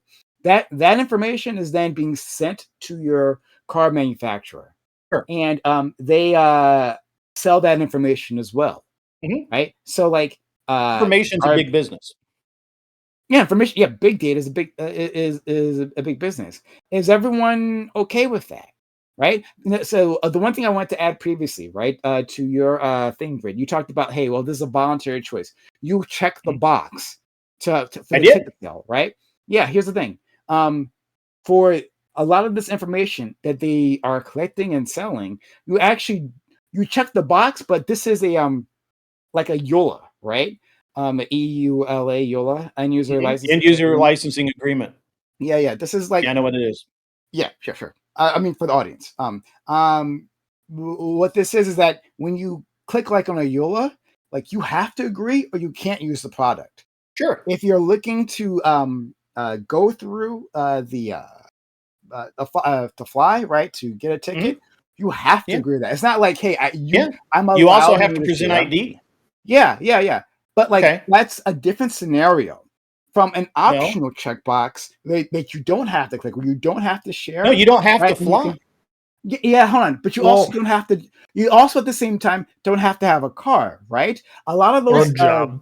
A lot of those cars. Again, these are choices that you're making. Let me finish. Hey, Greg, you don't have to pay taxes, actually. Yeah, a lot of those cars. Oh my god, let me just finish. We're almost done. A lot of those cars, right? When they're selling it to you, you don't have a choice. If you want a car, period, you can't opt out of these things, right? So you can just tell people, well, you don't have to have a car, you don't have to travel on a plane, you don't have to use the internet, any other number of things, have a phone within our society, right? You can't just be a hermit, right? But people have there are people that do that. You're making a great libertarian argument there. But the point is, you should where people like libertarian. The people like me who might have an issue with this, who might a more privacy-focused society, is that we should have those choices to be able to use those critical services and not have our data be sold. So is it that it's being sold to the government, or are you okay with it being sold to, basically anybody? Like, are you okay with just I mean. And by the way, this isn't something that Trump started, but I mean, it started like Obama expanded it massively. I don't think this is a partisan thing. I don't think we care about I don't think it's part. Yeah. So, the topic presentation was very specific. So I wanted to make sure that we had moved on from that. Hold on. To be clear, what the article said was that the program, the travel information. Intelligence program. It's ICE. Started ICE is specifically buying soon after 9/11. Hold on, but this database, the one that we're discussing, as far as we know, that began under the Trump administration. Maybe it began earlier, but as far as we know, that began under the Trump administration. So let's be very clear. I think it goes back a very long time. Okay, well, you mind if I go before you? If you have information, then that would be great. If you have a source for that, then please present that. Air privilege. Go ahead. Peru. It's a quick question. My issue is less that the data is being sold, honestly, because I know it's going to be sold at the end of the day. My real issue with this is that I'm getting fucked over in that I'm buying a ticket, I'm using the service, I'm paying for the service, I'm checking the box, so they're making the money from me. Then they're taking my data, they're selling it. I'm not making anything off of that. Yeah, you are the product. You are the product. Well, I mean, but I'm also already paying for the product. So I'd like to at least get a cut. If I'm going to be the product, I'd like a percentage of my data being sold. Give me my cut. That's the best thing ever, right there. I like that. That's my serious gripe with it, is that they're making twice the amount of money on me, and I don't think that's reasonable or fair. I should at least get a percentage if I'm agreeing to my data being sold. That's a really interesting point. So we're going to lack to it and Gibbs, but that's a really interesting point, Ali. Right? It's one thing when it's free. Google is free, so I'm okay with my data being sold through Google because I'm using a free service, and they got to make their money somehow. Right. And so if I'm going to continue that, I'm not going to do a paid subscription level of Google. If I'm going to do that, well, then they should be able to use whatever data they're able to gather on me. I can accept that. But when I'm flying on the airline, I'm paying them a fuck ton of money. Right. That doesn't mean I also want them to then go and sell my data. When I'm paying for a car, I'm paying a massive amount of money, one of the biggest purchases of my life. Right. I didn't also say that you could then resell my data. No, that's a different thing. But lack to it. I'm going to ask. It's a intentionally inflammatory hypothetical grid, but it's in order to prove my point. Would you be all right? Let's say the local water utility puts in their end user agreement that in order to have water to your house, they have to be able to put cameras in your bathroom. And you're free to say no, but then you don't have water. Like, would this be reasonable, do you think? I know. I have a well, so fuck those guys. Okay, well, let's assume that you don't have a well. But hold on, there's an answer to this. Right to the point. Let's assume you don't have a well. Let's assume you don't have a well. Well, then the answer is city water. Then the answer is build a well. Then the answer is. I mean, like exactly. I have a gym membership. Collecting rainwater. This is what I think. I think that much like the water utility or airports, it seems like a little bit fucky to me that we're going to have this project that we're going to take tons of public money for. It's a public project that we're stealing money to build, and then we're going to take your money to build it, and then when you go to use it, you got to agree to all of our dumb fucking rules, and if you don't get to use it. I actually agree. There's something about that irks me. If I'm going to be forced to pay for this shit, then I get a say on what the terms are to use this shit. And now, if all the airline companies want to get together and build their own fucking airport, maybe at that point, sure, I got no say. But as long as you're taking my money, I should be able to say no shitty privacy bullshit in the user agreement. I like that. And in this specific case, that's a great example. But there's so many places that sell your data. And one of the most evil is LexisNexis. You don't know what LexisNexis is? That is a legal network that holds all of your records. It is, and they sell your data. As a matter of fact, that was the Obama administration's favorite source was LexisNexis. I know. You could do background checks on people. Yeah, you do background checks on people of Lexis. Everything. Yeah. Everything on it is on LexisNexis has a big not monopoly, I don't think, but like they're big in like research articles and just like data, even laws. I think LexisNexis is the one where like a lot of municipalities don't have like digital archives of their laws, and that's like stored through LexisNexis, and I don't think they're allowed to like create a separate archive because now this is LexisNexis's like IP, the law under that municipality. I have a ton of experience with Lexis. I mean, I'm telling you, like if you're in a big firm, you're either using LexisNexis or using Westlaw, one or the other. It's bad. The second one, Lactoid, the one that really bugs me is your cell phone. The fact that your cell phone provider can turn your phone on without your knowledge, that can listen to every single noise in the room without you knowing it. And the fact that the United States government and other governments have access to that same power is nuts. It's crazy. If I had to have a sensitive communication, I would. You guys are worried about airplanes. I'm worried about my cell phone. and what I said about cars. But how does that? Okay, well, first let's give us been waiting. So go ahead. Yeah. To your question, Lactoid, I got a couple questions now. You know, we're gonna just walk through this, right? It's not to you. Let's go to Grid here. Grid, you have a pilot's license, right? Yeah. Yeah. Do you have a plane? You own that plane? I have a couple planes. Yeah. Okay, you have a couple planes, right? This motherfucker's got a couple planes. Okay, so you can't empathize with us lowly people. You don't know what it's like. Hold on. Let me ask you a question. All right. So I have a ranch. My uncle's got a ranch. He's built an airfield on his ranch. Now, say I wanted to pay you to fly me somewhere, and in my contract I said you can't sell my information after you flew me. Would that be allowed? Would you be able to come pick me up? Oh, absolutely. Yeah. Okay, cool. All right. So what y'all are saying is that y'all are that can go across the Atlantic. Hey, hold on. We can figure that out. We can figure it out. That's beside the point, and it's irrelevant to what we're talking about. Gibbs can afford a Global 5000. Yeah, I'm sure. If I really wanted to, we can figure something out. But like, here's my point. So, okay, what you're telling me is that y'all don't like that these private companies, like, I don't know, United, Delta, or whatever, are collecting your info and then reselling it to the government. All right, cool. Well, you don't like that they're going to put their cameras in the bathrooms at your house because they've got your water. Cool. Well, the answer, like, unironically, is in that case, build your own well. Or in this case, buy your own plane. Oh, I don't like that they have a car. Okay, cool. Guess what? You can build your own engine. Hold on. The trademark for the Model T, it's up. Guess what? You can build your own Model T. Now you say, oh, that doesn't work because I'm a private-centric individual. Well, guess what, buddy? I hate to break it to you. It is the year 2025, right? That means you have to check. That's the point. That's the point. It's so stupid, like what he's saying, that I have to go and check the year because it's the year 2025 and the year of our Lord, right? Check this out. That's 2,000 years after Jesus is supposed to be dead. You know, cool, or born, whatever. Doesn't matter. Check this out now. Hold on. Now we're going to go further back in time. The Earth is 4.6 billion years old or something. Cool. And on the Earth, during that time period, humans have existed for like about 1 million years, maybe a couple 300,000 as Homo sapiens. In that time, Homo sapiens have existed.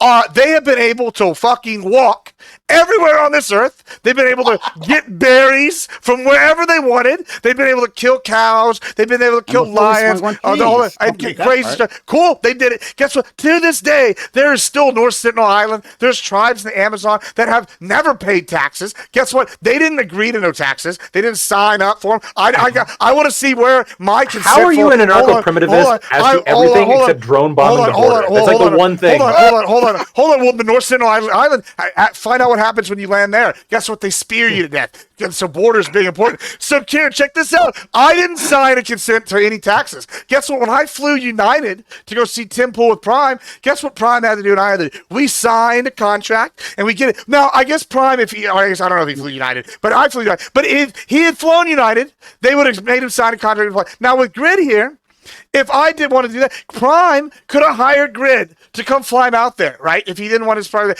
anybody has the means. All you have to do is work hard now and not be a lazy piece of shit. No, not everybody has the means. Gibbs, even there are a large proportion. Everybody's got the means. People who will work hard their entire life who will not be able to afford a private plane or to consistently fly on private flights from somebody with a private plane. Then they don't need to fly that place then. If they don't want to give up their info, it's a small price to pay. You're welcome. Yeah, I know. Like this all or nothing argument just doesn't work because it's not reasonable, right? Like have a reasonable idea of a world where people do have to travel. Well, then you build a plane. We pay for the airport, Gibbs. Okay, cool. Cool. Then you buy the plane. You buy the plane then, and you make your money on the plane. No. Why are they getting my money for the airport? Why are they taxing me for anything? I don't know, but I'm not going to blame the private company for winning. I don't get why we're just like once again. Why do you hate capitalism, Blacktoy? They're using the airport that I paid for. Cool, that's already a thing. I'm playing it as a lie, Blacktoy. I can't help that. That's already happening. Going to let Gibbs. Are you anti-subpoena, Gibbs? Like, are you just fully for them having everything? You just think that's the price you have to pay? Like, you don't care about a wall of protection at all? No, what I care about is if I sign a contract, I'm not a piece of shit. So I realize that as someone that signed a contract, I now have to abide by those terms. And if I sign a contract with United, guess what? They now own that information. And since they own that information, they have every right to sell it to whoever the fuck they want. And if I don't want that information given out, guess what? Maybe I don't fucking fly United. I just go buy a Greyhound ticket for $68. Well, I think part of the they also sell your information. Subpoena, well, no, the they subpoena don't. Argument, you can buy that cash. That's kind of like the issue. You can buy Greyhound cash. You don't have to buy that. There's no expectation of privacy. But like if Gibbs and I have a conversation, and I tell him something, I don't have an expectation of privacy there because now he knows it, and he can go he can go tell law enforcement officer he's going to do bad things. He's going to do it. He said he was, and I can't do shit about that. The real issue with that a lot of people are having right now with this, which is weird because it's been going on forever, and airline tickets are the smallest of the reasons why you would want to care about it, is that ICE is using this so that they don't have to go through the courts and tip their hand and just clock. They're just like it's just access to information. The interesting thing is that I'm not even sure what information that they could get that they wouldn't already have. I mean, they already have your driver license number. They have your credit card records if they want them. If you have an iPhone, they have all the information in your phone if they want it. I really don't understand what information specifically they're getting, or if this is just like backup information, right? Like we have everything else. We might as well get that too. And, it's just data is just valuable. Data in all forms. Data is all. Yeah, right. Data is valuable. So, it had, and so it how much they actually use it, I don't know. But Ollie's right. Data is valuable, and reduce the. Yeah. So in the article, it says specifically that when the person who is speaking for this company was questioned about whether or not foreign people have this intelligence as well, and they declined to answer on that. I'm not that comfortable with that. What do they need the information for? Like, it's different when it's my government, but they didn't even answer to that. So what would be your rebuttal to that? Well, I mean, again, it's you're not dealing with a government you're not dealing with someone where there's an expectation of privacy. You have no expectation of privacy when you buy a plane ticket or use a public service. You can't have that expectation of privacy. If you expect privacy, then you have to treat it in a private manner. Taking a private car, taking a private train, taking a private plane. There's a reason there's private right in the name, because it once you go commercial, that information is public. Like there's no expectation of privacy. I'm not even sure that applies in a car, or I think that's a pretty. No, you can get like personal drivers, and you can get like private cars. Everything that happens in a car. No, we could use the exact same logic though. You could say like, well, the government could make some kind of contract that in order to be on public roads, you have to sign an agreement that they get to keep a car, like a camera under your steering wheel directed at your crotch. And hey, man, you signed the agreement, bro. I mean, it's there, black and white.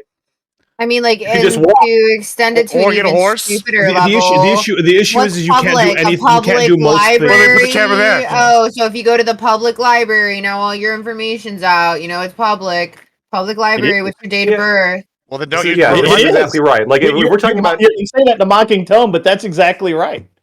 Well, no, the public library can't. Hold on. The public library can't have like a sheet that you sign. And now, like, they get your social security number. No, instead they just have drag shows for kids. I mean, like, it's totally fine. Why are you guys okay with companies double dipping on you? Like, if you are capitalists, if you are like consumers, why are you okay with it?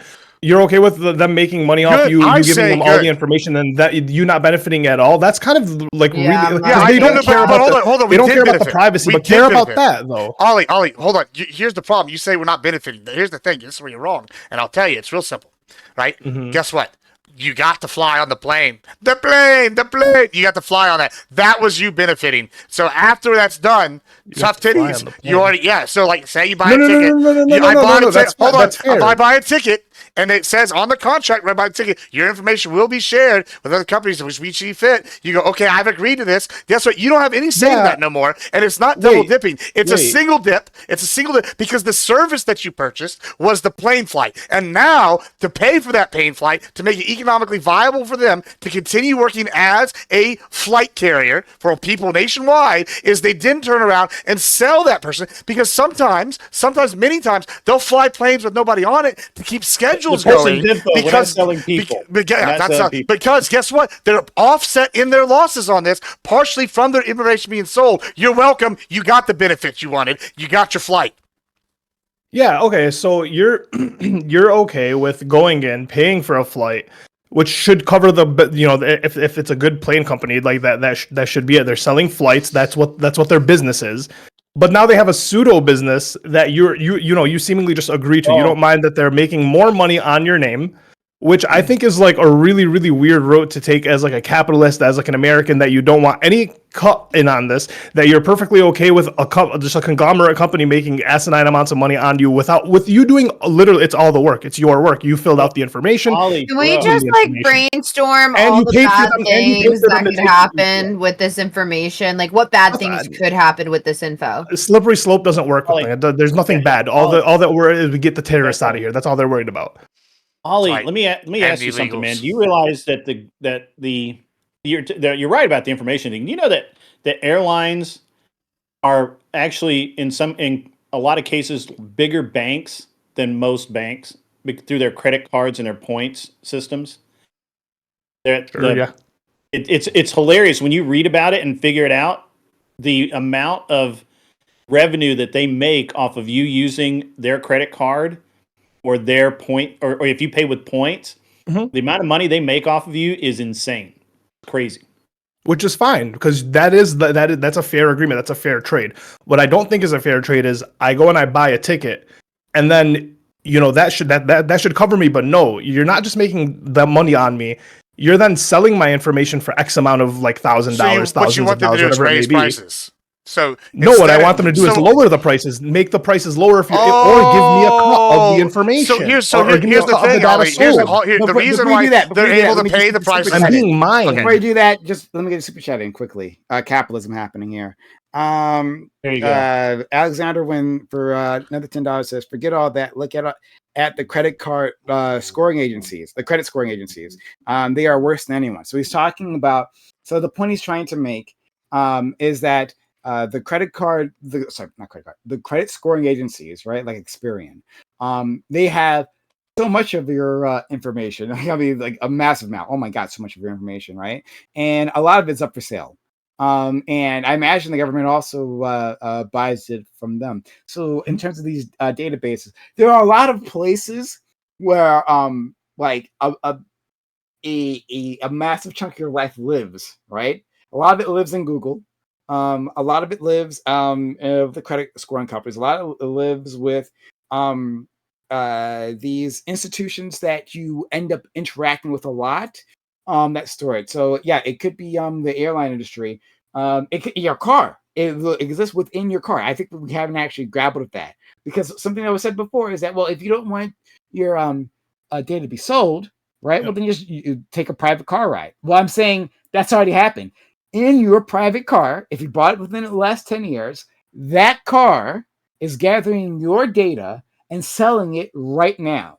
Yeah. So even if you in your private car, right? But yeah, unless you buy a 20-year-old car, you're using that, and even then with that car forever, you will be your data will be used.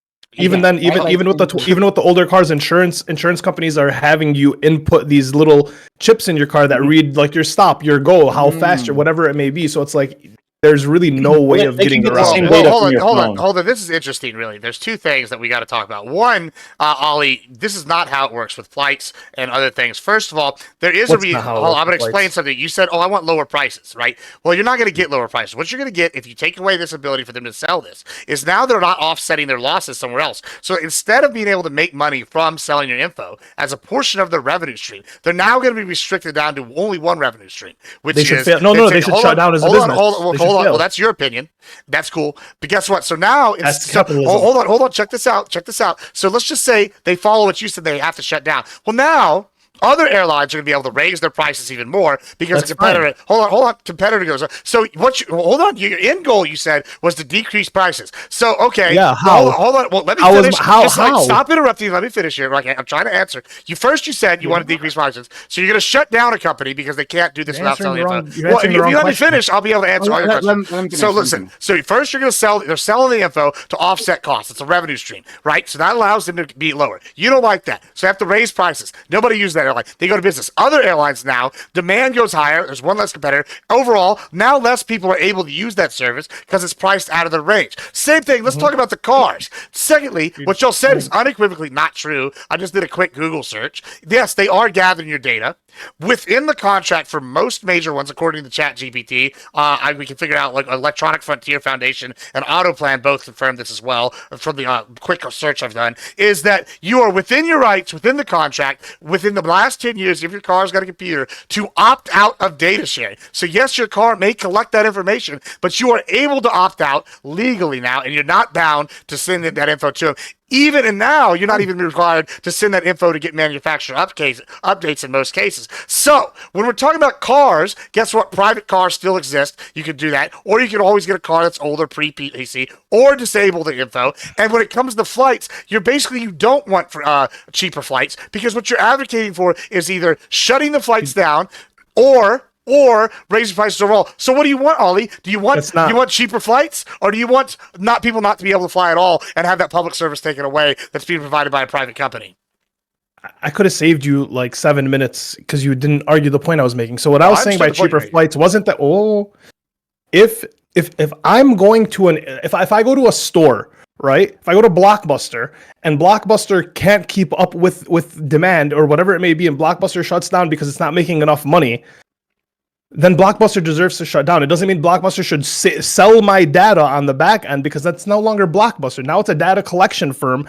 That's what it operates as. So that's just one argument real quick. But what I was saying is, if these flights are going to sell your data, if you're running a company, your company is an airline, you're meant to make money off of the airline tickets that you sell or the credit line that you have open. These are the ways that you make money. The way that you make money isn't by data collection and selling. You're saying they're making it on the back end to make up for losses. So they're not able to compete as an airline because they're not selling enough tickets, whatever it may be. I'm saying if they are going to collect our data and they are going to sell it, then I should see some of that, and I should have cheaper flights at the very minimum. To like Prime's point, he doesn't mind if Google's selling my data and information because Google is free. It's a free service that we can use that they do need to recoup on. An airline, the only way they should be recouping and making money is by selling flights because that is their business. If they cannot do that, if they cannot keep up their company by selling flights, they're not a good airline. They need to go bye-bye. But Ali, this is the problem right here, right? You are agreeing to this with your terms of service. You don't have to fly anywhere. Say you get a job in Texas tomorrow, right? And I say you have to be here within 48 hours. Guess what? Can you jump on a Greyhound with a college ID? Absolutely. Can you jump on a Greyhound with just a state ID? Absolutely. I'm sorry, you don't get to dictate to the flights how they run their business. If you don't want your info shared, guess what? Tough titties, buy a Greyhound, buy a taxi, buy an Uber. Shared. Oh, so you just want them Once again, I'm not arguing against them necessarily doing this because I've agreed, I've accepted the fact that like this is just what happens with companies. You're saying instead you don't want people to have access to cheaper flights, like Spirit, who does this. Like you're saying, because Spirit offsets some of their costs and are able to increase with increased revenue from data collection, you don't want them to improve their services and offer more flights. I should be able to pay listen, all I'm saying is I should be able to pay for a $400 Delta flight and not get charged for internet when I'm on the flight. On top of having to be charged for internet, they're selling my data on the back end. So how much money are they actually making on my flight? You're just okay with getting ripped off? No, I'm not. If I spend $400 on a Delta flight, and guess what? I'm sitting in fucking coach, and I'm not fucking getting. If I'm going across the country, and I'm not getting any Wi-Fi, I have to pay more to get the Wi-Fi, bro. Like you might get an in-flight movie. Get free Wi-Fi. You should, bro. This is what's crazy: is you're advocating for private businesses. They should just be obligated to provide you all of these services without any kind of offset to them. I mean, the reason they're able to provide these things consumers are complaining about the product. Nobody's and complaining. The way that these people are making money now is no longer off of the product, but off of selling data on the back end. Good, that means they're bad companies. They're bad at capitalism. They're bad at running their shit. They don't deserve to exist. Ollie, so no, what it is they've taken one product and they've turned it into 5 different ways to generate revenue. That's called capitalism at its best. I'm sorry that you're upset about ripping off consumers. No, it's not. I don't think this is necessarily wrong. But Gibbs, can I ask you which money? Like, where's the government getting the money to pay these airlines for the data? Where are they getting the money? They are doing. Listen, I know what you want to hear, and it's taxation and theft. That's cool. Okay. I guess I agree with you. It's that I agree that the NSA is bad and all this other shit. I already granted that. But check this out. I said back in the day, hey, the government's getting too big. I don't like all this. I don't like them spying. But we're at this point now where they're spying galore. Guess what? I don't give 2 fucks if they're buying the data off the companies now because they're kicking these people out. And it's about 3 ways they're making money off of us. Our taxes and buying the data, and I'm buying the ticket. And you're just like, yeah fuck it. Who cares? Well, cool. Maybe you should buy some stock in these companies. I might look into it. I might look into buying some stock now. Let me paint the picture for you real quick. Okay, let me paint the picture. Sounds like good business. The government comes in and takes a bunch of your money in order to go build an airport, okay, that you may or may not want. The government just goes ahead and does it. Now that they built this airport, they give all these different airlines the right to use it and make money.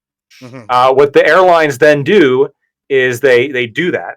Okay. They charge you money for using the airport that you help pay for, and then they take the data and they sell it to the government. The government gets the money to pay them by stealing even more of your money.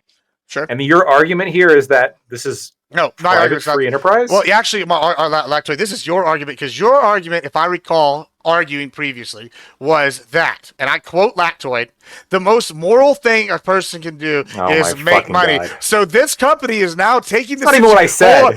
He's got my quote wrong. Is to take the situation as it lies. They've seen an opportunity and they're buying this. They're selling this data to the government, who's a willing customer for them. To them, the company is just... that's my money. I'm not a willing customer. Cool. That's my money. It's too late, Lactoid. Once you were taxed, you didn't sign a consent to that taxation either. Thank you, Nina, for the I didn't. I never signed a EULA agreement to that shit. Did you, when you popped out of the womb, did you agree to get taxed?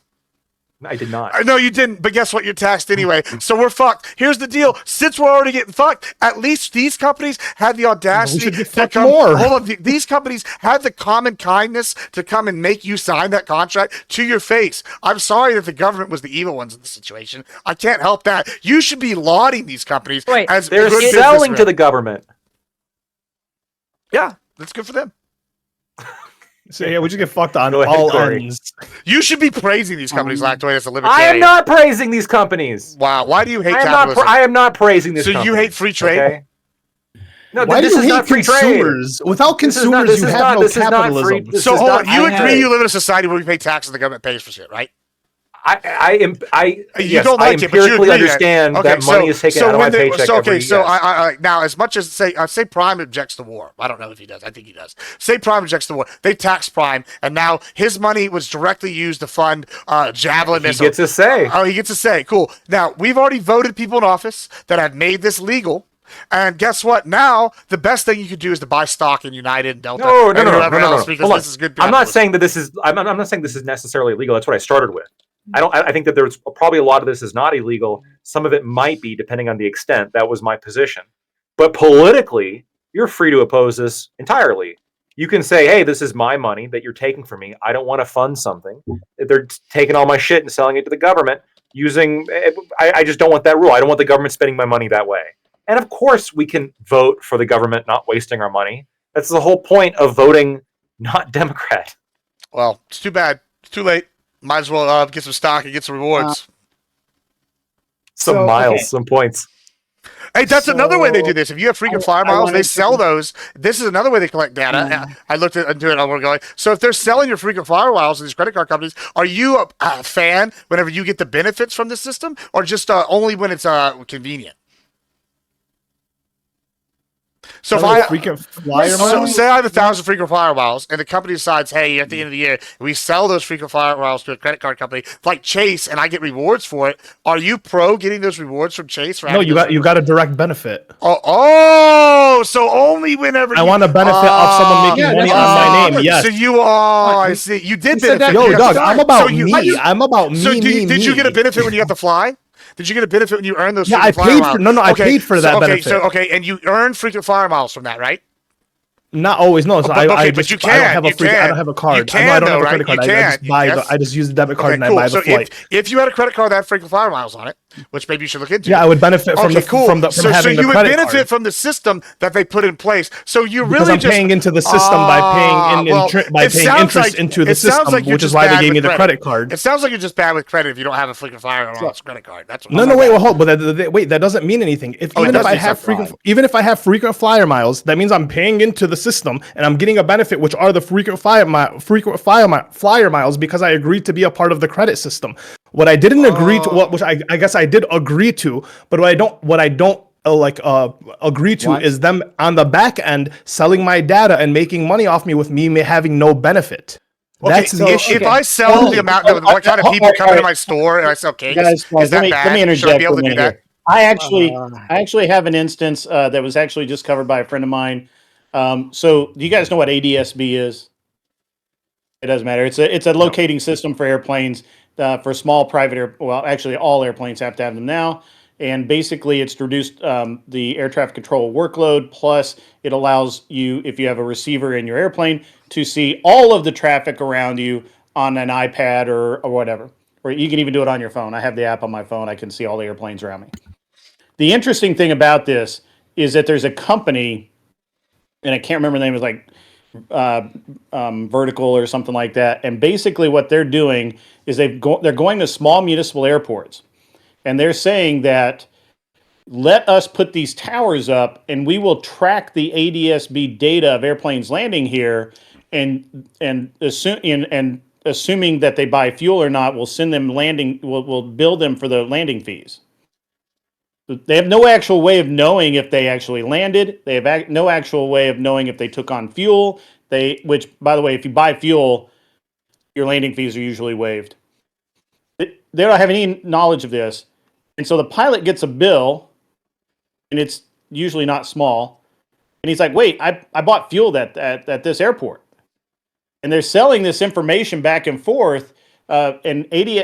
The entire deal is that the only reason pilots agreed to put ADSB in the planes was that the data would never be used to profit off of or to punish pilots.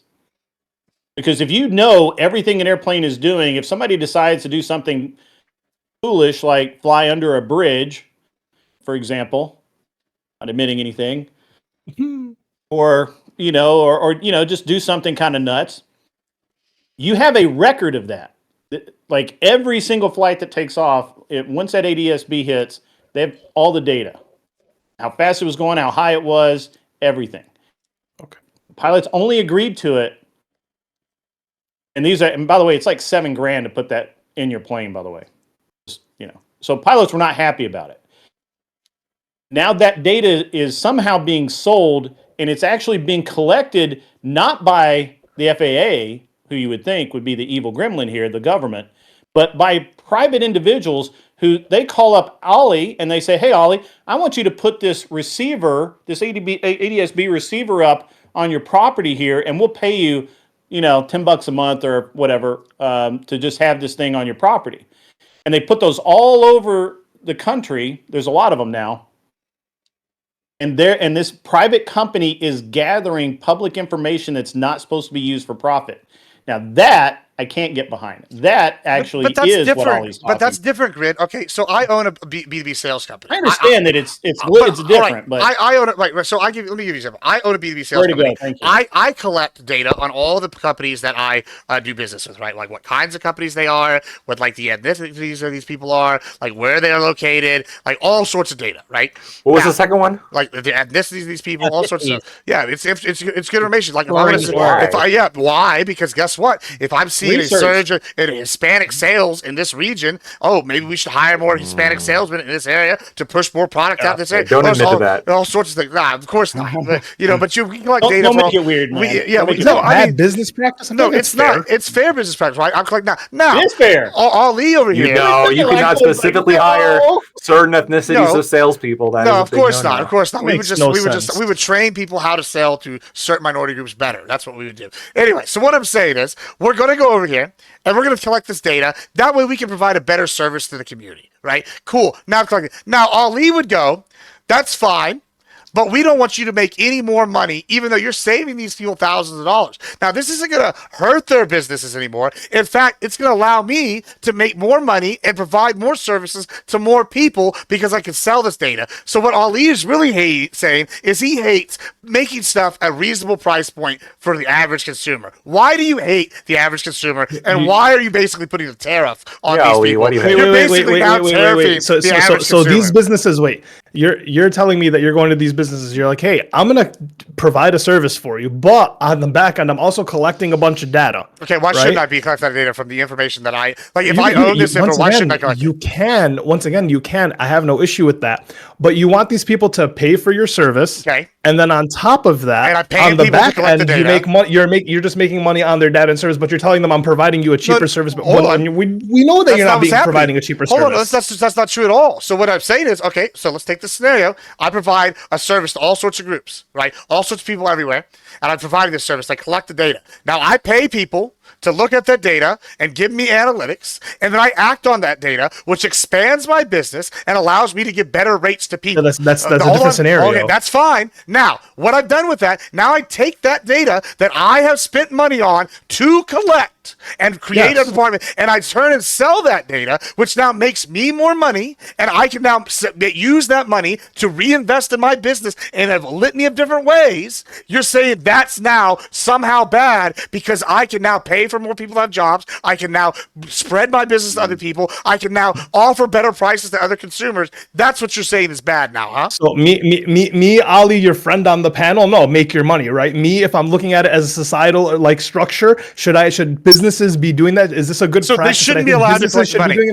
For a consumer, for capitalism, for consumers. Once again, all this does is fuck over the consumer. If you have no consumers, you don't have anyone to sell shit to. We're getting to a point. But that's the problem. That's the problem there. Is that like it's less that you won't have any consumers. The point is that these entire industries are doing the same practice, so the consumers have no choice. So they'll still have consumers, but they'll still lack the choice as to what to do with their data. So I was looking into refamiliarizing myself with these car privacy notices, right? And so I have 3 different sources here. They're all talking about one thing, though: the Mozilla privacy report. Mozilla, the ones that makes Firefox the browser. They also have this division that like makes like this general consumer privacy report on all kinds of different industries, right? Cars included. Cars, they have declared have the worst privacy policies ever, right? Here's one, right? From Nissan. So this is from an Axios article, but again, they're all talking about the same reports. I'm going to bounce around, right? In this Axios report, it says the Nissan privacy notice says the company can share, quote, sensitive personal information, including driver license number, national or state identification number, citizenship status, immigration status, race, national origin, religious or philosophical beliefs, sexual orientation, sexual activity, precise geolocation, health diagnosis data, and genetic information. It's not clear that Nissan has information on the driver's genetics or sexual activity, but the notice is alarming all the same. Especially since 5 other companies also say they can collect genetic information or characteristics. But there is, so you might think some of that is impossible for them to collect. Some of it isn't, right? For instance, like where it talks about your religious and philosophical beliefs. Well, if you go to a mosque, right, if it knows from your GPS system that you go to a mosque on a regular basis, guess what? I guess you're Muslim, right? If you go to a political rally, right, if they can locate you going to like rallies over any politics, like let's say a fucking Lactoid wants to go to a libertarian fucking rally to, against taxes or whatever. Well, they know what Lactoid believes in, right? You can get a lot of these patterns from this. Your sexual activity, yeah, they know who you're fucking, right? They know whose house you're going to. They might, if you have a phone connected to your console, to your to your car, right? You do like a Wi-Fi or whatever through it, right? You Bluetooth through it. They have the numbers that you're contacting, right? And then you go to their house at this time. Yeah, they know who you're fucking. In another article, right? So this is from Mozilla. This is also on Nissan. Nissan says, so Nissan gathers all that information, right? And they say, we'll share this information to build a marketing profile that covers your, quote, psychological trends, predispositions, behavior, attitudes, intelligence, abilities, and aptitudes. These are the things that they're selling. You think they can't put that together? Yeah, they can actually, right? They know your weight, like in terms of your health status, they know your weight. They know if your phone is connected, they know how often you go to the hospital, right? Are you sickly? Why do you go to the hospital? They might be able to figure it out from your phone records that go through your car. And then this is from the actual report. So this is the last thing I'll read, right? This is a report from the Mozilla Foundation. I'm reading straight from the site. The section says consent is an illusion, right? So our friend Gibbs brought up consent previously. Many people have lifestyles that require driving. So unlike a smart faucet or voice assistants, you don't have the same freedom to opt out of the whole thing and not drive a car. What we've talked before about the murky ways that companies can manipulate your consent, and car companies are no exception. Often they ignore your consent. Sometimes they assume it. Car companies do that by assuming that you have read and agreed to their policies before you step foot in their cars. Subaru's privacy policy says that even passengers, not the driver, passengers, even passengers of a car that use connected services have, quote unquote, consented to allow them to use and maybe even sell their private information just by being inside. So, and it continues on. So when car companies say that they have your consent or won't do something without your consent, it often doesn't mean what it should. Like when Tesla says that, sure, you can opt out of data collection, but it might break your car. And then, so this is the last thing I'll read. This is a notice from Tesla, right? This is what it says. However, if you no longer wish for us to collect data or any other data from your Tesla vehicle, please contact us to deactivate connectivity, right? That's an opt-out option that our friend Gibbs brought up. Okay, let's examine that. Please note, certain advanced features such as over-the-air updates, remote services, and interactivity with mobile applications and in-car features such as location search, internet radio, voice commands, and web browser functionality rely on such connectivity. If you choose to opt out of vehicle data collection, with the exception of in-car data sharing preferences, because apparently that's a separate thing, we will not be able to know or notify you of issues applicable to vehicle in real time. This may result in your vehicle suffering from reduced functionality, serious damage, or inoperability. So that's the end of the statement. So what there's right? What they're saying is that this car, with all these features that you bought it for, right? Because part of it, you're not buying it just for the car, right? You buy it for all these other features.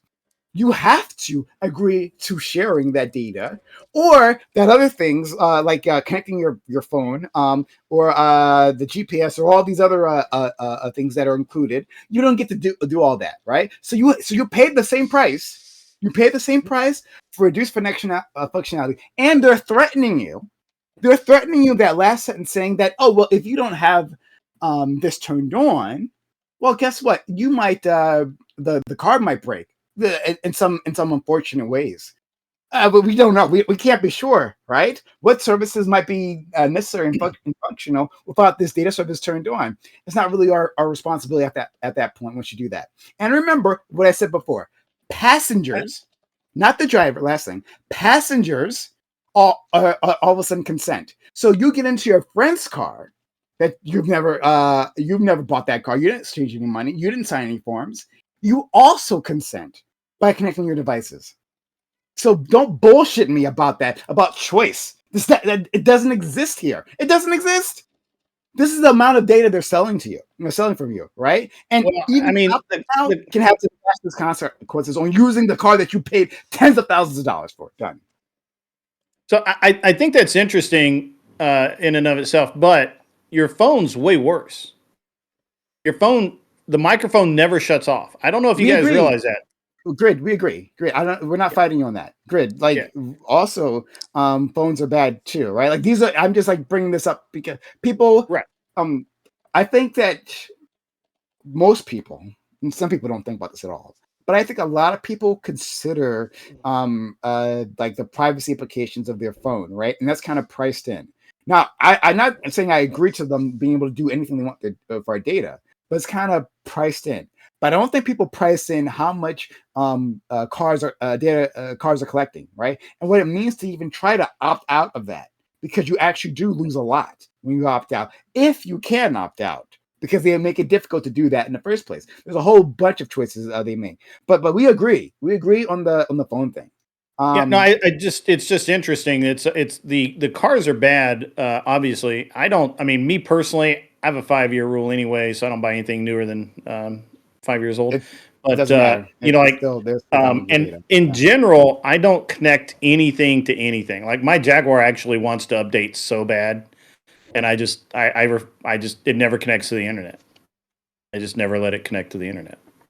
But it really wants to update. Like it tells me like every third or fourth trip I'm in the car. It's collecting that information, and you know what? Police can collect that information later on. If you aren't able to reset your car data, all that information is collecting, it's there. So if the police ever get a warrant, or maybe even not get a warrant, because that's a thing in itself, but they can go into your computer, just like they can go into your phone, they can go into your car and collect all that data. Sure. So you need to be wiping that as well. But Corey. So I guess maybe to clarify or understand Gibbs' position better. So because based off of how you engaged with Lactoid earlier, it seems like, at least from what I can gather, you don't mind companies purchasing data. So I'm curious, like, you would potentially be okay, depending on the context of, like, if the government just wants to purchase all your Facebook data and all your Discord messages. Gun data. But they already all do your that. gun data. They already do that. Like, I mean, that's the thing. Like if you don't remember, but again, that doesn't answer my question. Are you okay with that? Like, this is just the grid they already do that. That's the law. Well, whatever. no, I mean, I don't really know if you remember what I said in the opening, which was basically, if I had been old enough to fight and yell and scream and gnash the teeth about fucking the Patriot Act, I would have screamed and gnashed the teeth about the Patriot Act. But, seeing how I was in 5th grade when 9/11 happened, not so much. I couldn't do that. But since we're here in this world now, I understand. I'm not exactly happy with it. I was like a small government conservative. I don't like the idea that we don't have any privacy. However, on the flip side, yeah, I'm going to say, yeah, I am okay with it because at a capitalist level, the companies should have the right to sell it to whoever they want. Yeah, I don't like that they're taking my tax dollars and they're spending it. Sure, that's shitty, but I don't like a lot of the shit. I don't like it when they give money to the welfare queens. I don't like the money when they spend it on trans surgeries for illegal aliens either. But hey, guess what? My money's spent on stupid shit by the government all the time. USAID, total waste of money. I bitched about that. No one cared. So yeah, in my opinion right here, at least now they're using this shit that I don't like for something I do like. So you know what? Hell yeah. And good for those companies. In fact, we should applaud them because those companies found out a way to take their already limited resources and double up. You know what? I wish more Americans were as creative as these CEOs and board members that came up with this idea in the first place, or engineer or software engineer, whoever it was. Good for them. Okay. So then, according to Lactoid, most moral people on Earth. Okay, so I'm sure you were quoting Lactoid directly. I'm sure no mistakes were made there. No mistakes. But so if I understand you correctly, if or when we get to the place that, let's say your genetic information is held by a company, you have no problem with the government just purchasing that data. Guess what? I got some crazy news for you. Are you ready for this? If you've ever done 23andMe, they have solved crimes because grandma's nephew, grandma's grandnephew or whatever, fucking turn their shit in, and they figured out grandma killed somebody. That's happened. You know what? Cool. I'm cool with it. I never did it. I mean, I killed nobody. So I'm not worried about it. I'm no snitch. Yeah, so I'm adopted. I ain't no snitch. I'm adopted, so I had a closed adoption, so I wanted to know the background. But that's how I found out. My real parents. Is your argument that since you're a good citizen, you have nothing to hide, so therefore? No, my argument is that I wanted to find out who my real parents was because I was the son of a legal child, and we used 23andMe to do that. So guess what? If that's how I found out all this good stuff. Yeah, you didn't know. Wait. Yeah, I'm son of an illegal, and then you were adopted? Yes. DEI American? DEI American. That's what I'm saying. With DEI. Yeah. But to be fair, my real father's also like a 3-time convicted felon apparently, so he shouldn't have been here in the double first place. DEI American. Yeah, listen, that's what I'm saying. And my adopted family is broke as shit. So I basically lived the life that all y'all are bitching about. There's no excuse. How are you not virtue signaling left and right, Gibbs? Exactly. I could be virtue signaling. I could be sitting here going, "Oh my God, I had life so hard. I'm an adopted child of an illegal alien. Lord, can I get some government money? Can I apply to college? Can I get apply to college back in the day and get scholarships only for this family? I don't care about your libertarian. Hold on, I just want to. It's okay. I don't care about a lot of your rants. Alexander Wynn. Simple fix, a $10 super chat. Simple fix, just start selling your own data before the companies do. Yeah. Maybe create an add-on service that pays consumers to gather and sell their data directly and eke out others. Like Expedia. If only. You would only, unfortunately, I hear what you're saying. Orbitz. But that even wouldn't be a fix, right? Because this data is only worth anything in bulk. Right, so my data, unless I'm somebody special, and I'm not, right? I'm not like an important person. I'm not like the just make an app, Prime. Unless I'm someone, hopefully in the future. Unless I'm someone special, right? My data isn't important. However, the data, other people who fit my profile, right? Whatever profile they're looking for in that particular moment, right? Maybe black males of a certain age, right? Like that data in aggregate, that's worth something. Right, so no one cares about like what I've done, and I haven't done anything interesting. So like Orbitz, you like Orbitz? Data is so the thing that matters. Wait, Bob, are you saying you like Orbitz? Hold on, another super chat. Alexander Wynn, $5 says, regarding cars, don't forget they record video and audio from inside and outside of the car, along with the scan RFID tags. What RFID tags? I'm not keys sure. Are RFID, so your I can keys. put a key card for anything. If you have any kind of RFID device, Teslas are debit cards now. Like you tap a debit card and it works. Prime, I got a question that you brought this up just now. If you say you made an app, right, like we just said, and it collected all the aggregate data for like all the cheapest flights, and then you made part of the app so that you could book the flight through that app. And part of that is in your contract, I've collected your data, now I can sell it in order to fund my ability to make this app better, or whatever, or invest in it. Like you basically just described what these companies are doing. No, what's the benefit? Why would I use that app? Well, because what would be the purpose of using the app? It's the best at finding the cheapest flights. I didn't describe what those companies are sorry. I didn't describe what the companies are doing because what I was talking about is if consumers were selling their data. Consumers aren't selling their data; they're giving over their data to use services, right? And that's attached as a rider onto that. Where they're saying they're selling this, but like if you want to, if it's important for you to use these services, if it's important to use your iPhone, and they're saying that they're going to use your certain data, your data in a certain way, right? And Android also says that, and those are only two choices. Well, then, if you're going to interact with the modern economy with a smartphone like everyone else does, well, then I guess you got to share that data. And we shouldn't be asking that of people. I want to ask our friend Chai, right? Chai, like, so, what exactly are you comfortable with, right? Because, like this has come up specifically for women, right? I'm not sure if you're aware of this, but you know, in recent years, there's been like a proliferation of like a menstrual cycle, like tracking apps, right? That's the thing that you'll find like on the Android store. Well, they've been selling that data too. And if you live in a red state where abortion might be illegal, well, they've been giving that over to the cops. And if you like, not you in particular, but I'm saying any woman, if they have find evidence that she was pregnant, but then that pregnancy stopped and her like menstrual cycle started up again. Oh, I see where you're going with this. Yes. Yeah.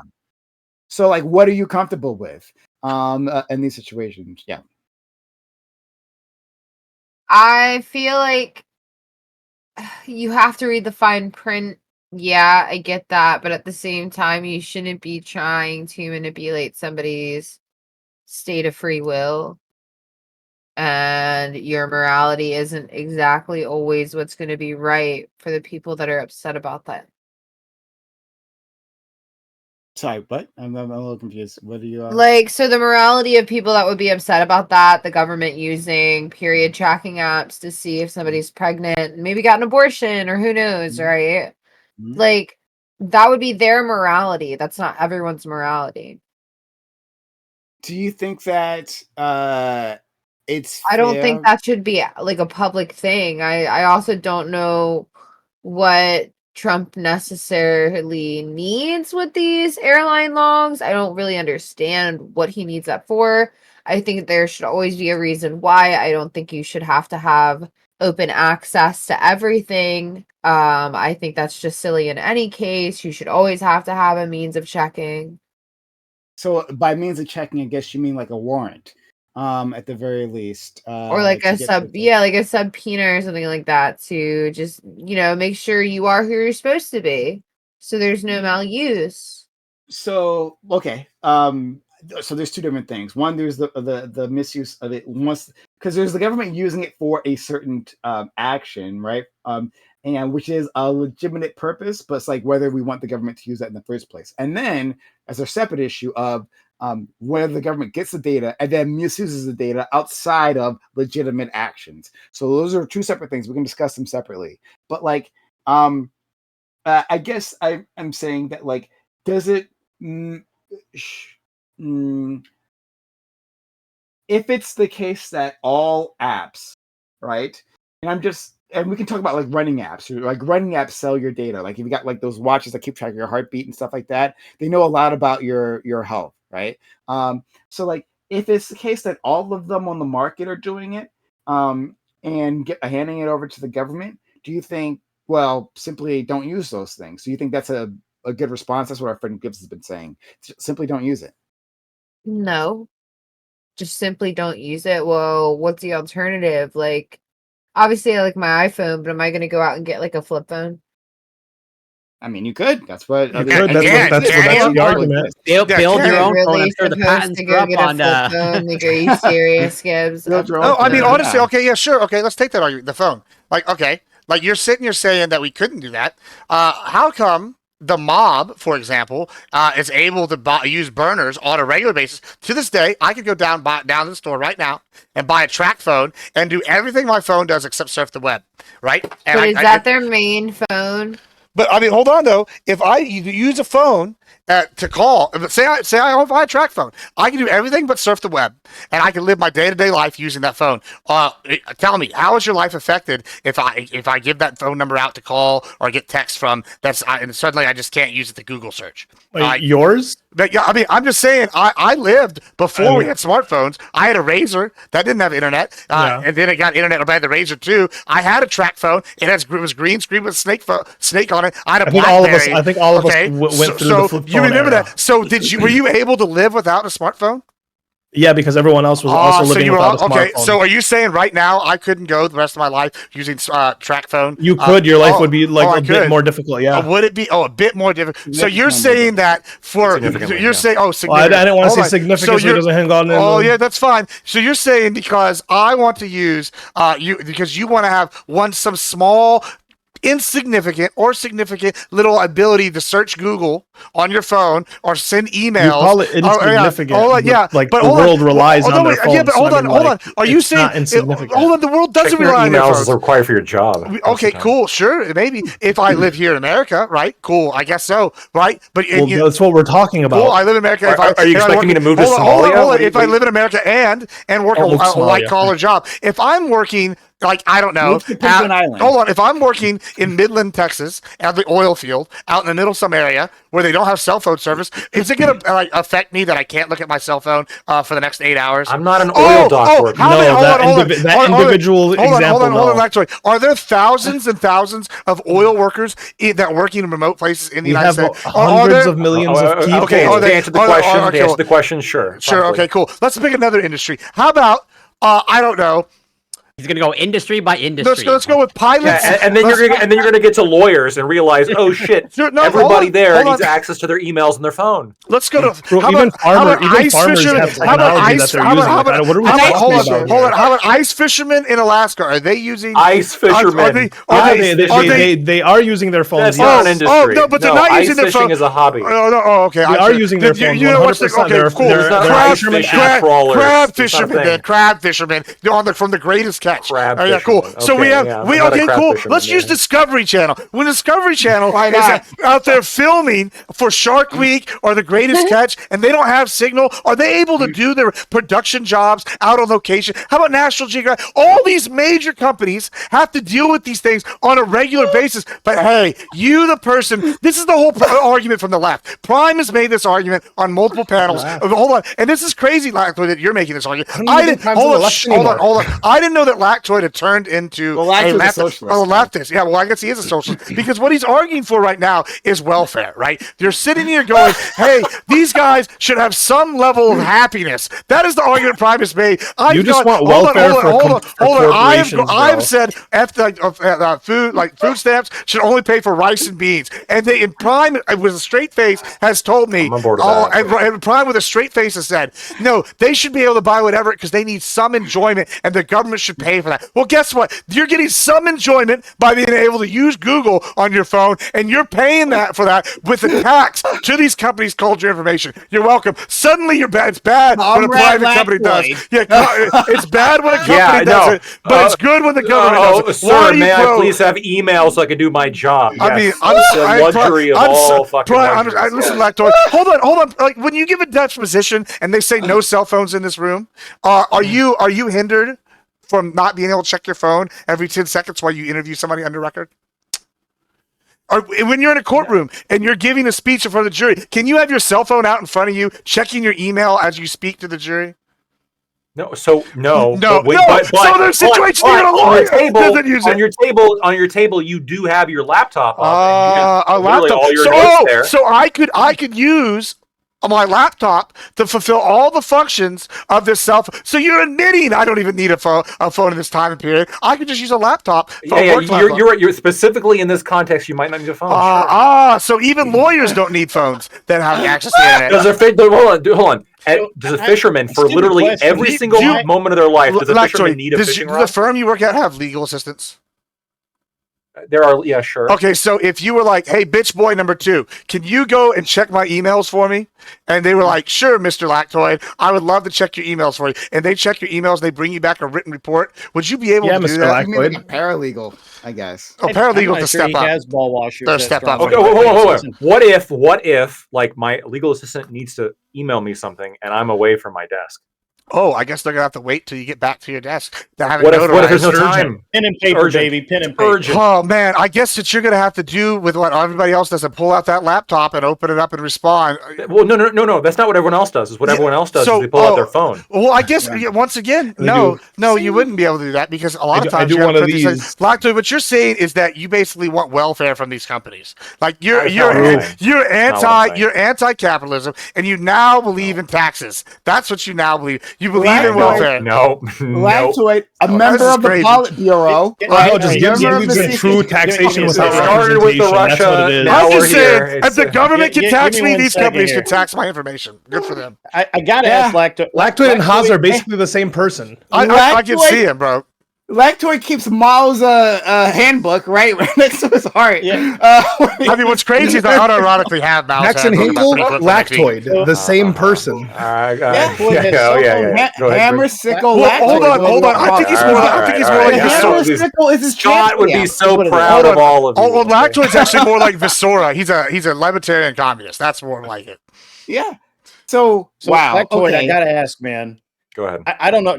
I don't know if you do criminal law, but are you aware of any cases where cell phone data has led or contributed to the conviction of someone? For sure. Okay. So it's useful then? Useful to have that information? Yeah. Actually, it can be. I think that's a source of tension in terms of like Apple and privacy and all that Has stuff. Has it been used to clear somebody of suspicion of a crime because they couldn't possibly have been there because they were on the phone getting yelled at by their wife 3 blocks away? I'm sure it has. I can't think of that specific example ever coming up. So it's one of those like good evil things, right? Like it's good, but it's evil. It's good. Well, hold on. This is true. This is what you're describing. This is true for all kinds of privacy violations, right? If I had a camera, in Orwell's America, if I had a camera on like every corner and everybody in every bathroom in every bedroom, I'm going to catch way more crime. Well, don't get me wrong. I leave my cell phone on my desk most of the time, so that phone is nowhere near me. Like I don't like having a phone. I don't like being chained to a phone. I don't like any of that. I think that's the weakest thing that most modern Americans do in their daily lives is they're tethered to that phone. Like it's their umbilical cord to the world. But that doesn't matter. Hold on. But of course that doesn't matter for this conversation, right? Like the question isn't about overusing these technologies, right? Like flying too much. Like we're not concerned about that part. Right, but you have that with you all the time, so it's always gathering that data. It's always on you. You effectively have no privacy. Hold on. That's not the thing that we're fighting over.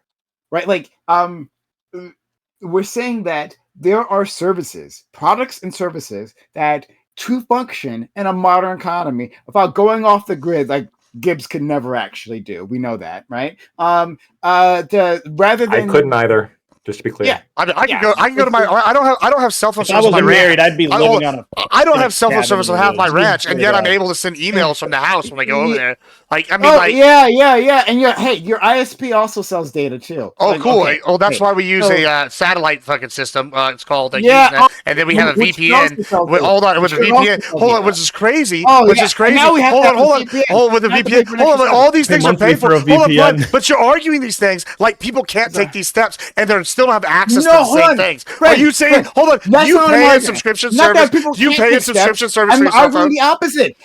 Hold on, calm down, breathe. Hold on, calm down, breathe. I'm arguing the opposite of what you're saying. Oh, really? I understand. Because you're too stupid to understand. Listen, I'm not listening. I actually object this. You keep trying to pigeonhole me as too stupid. Whenever once again, hold on. You've done this. No, I do listen, Brian. Hold on, Brian.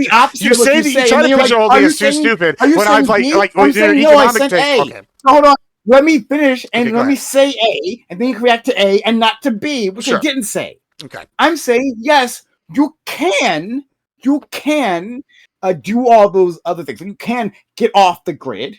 That's an option. However, right? Since most people want to interact with a modern economy, right? They have ambitions beyond living in the fucking woods, right? They have ambitions beyond moving to fucking Somalia, right? And being away from all these things, right?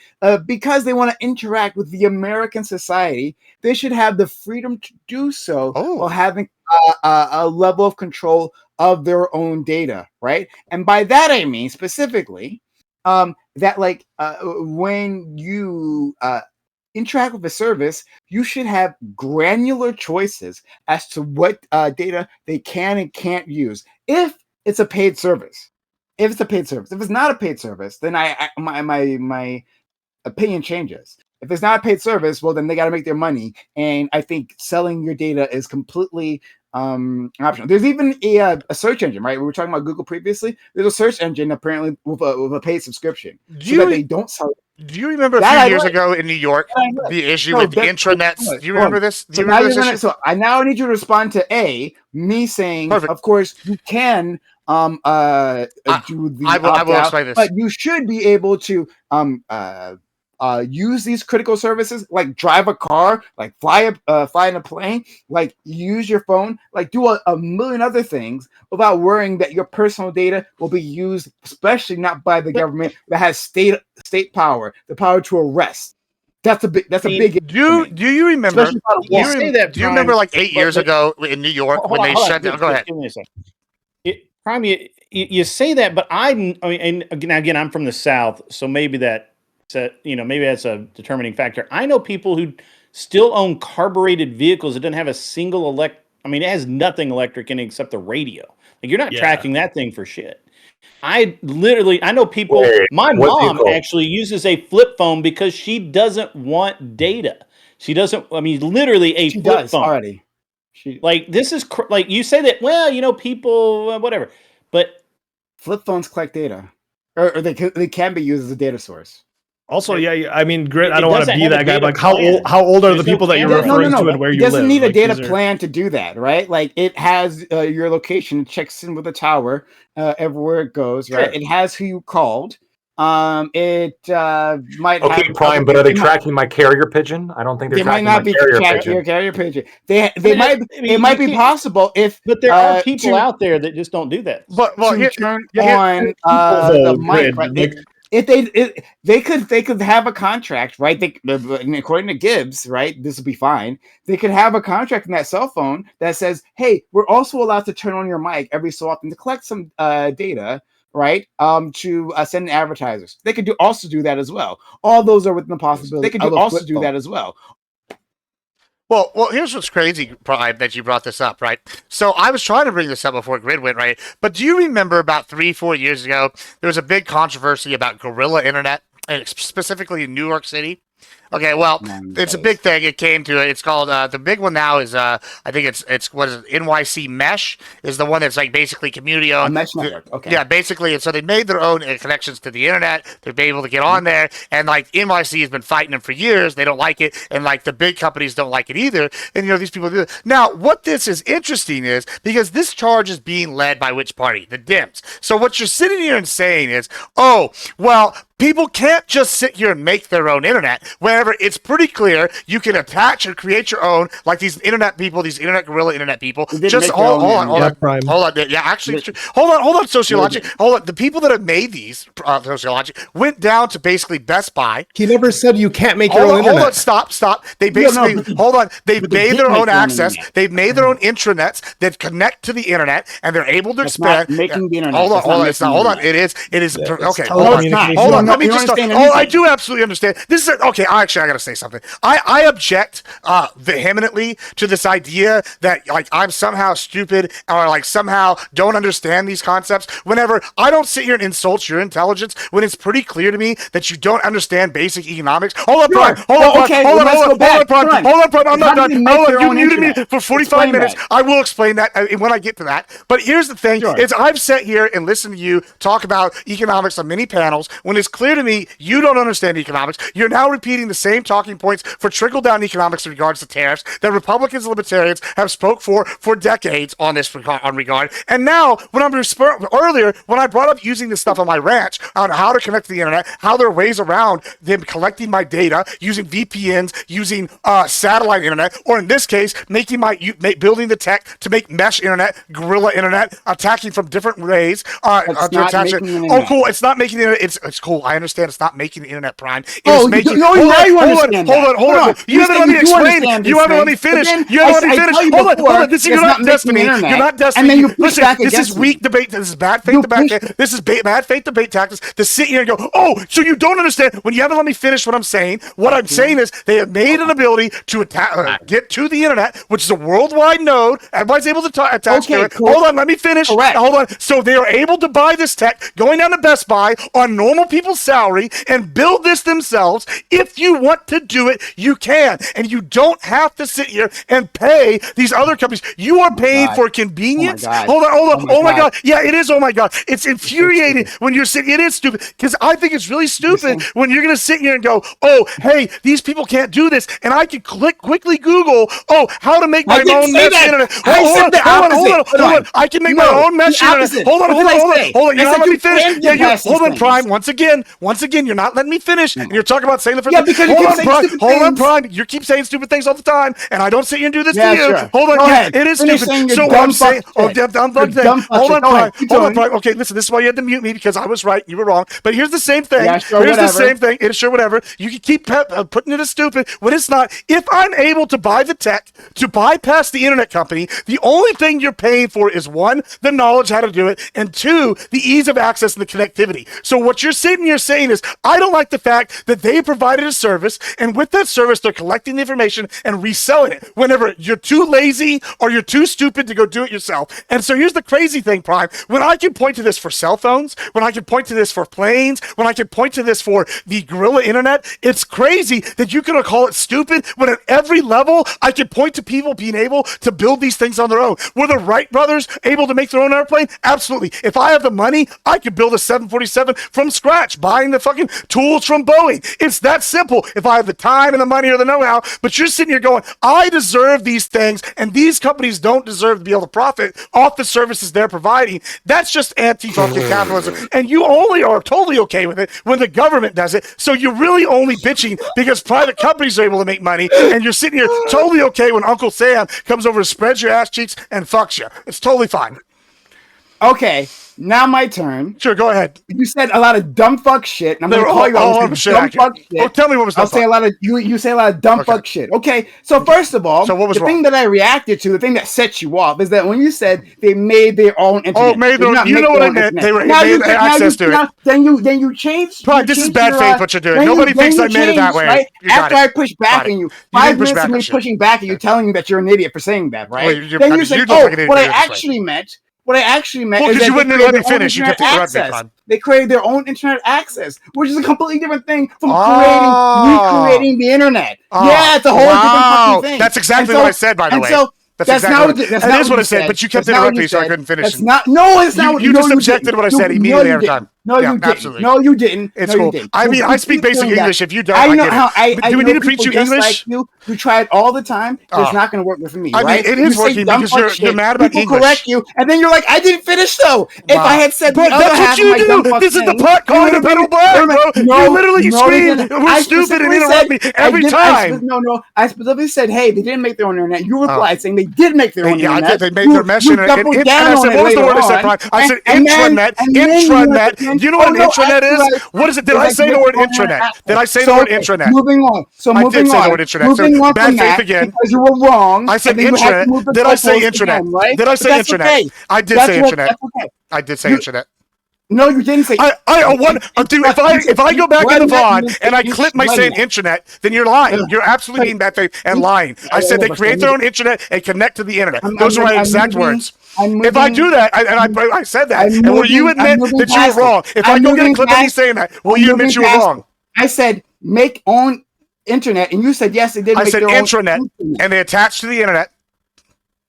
If I mean, I know you just don't want to listen to the words I'm saying and just try to get a dunk, but I'm sorry. I said intranet, and I said make their way to attach. We are officially calling war on deep web internet. You can pretend you said that. That's okay, if I find a clip, I want a public apology. Agents living you in do USA. that. Okay, so anyway, when what's the other thing you said? You said so many dumb fuck shit, and I was like, oh yeah, that's right. You talk about hey, I can point to all these things where people can find ways around.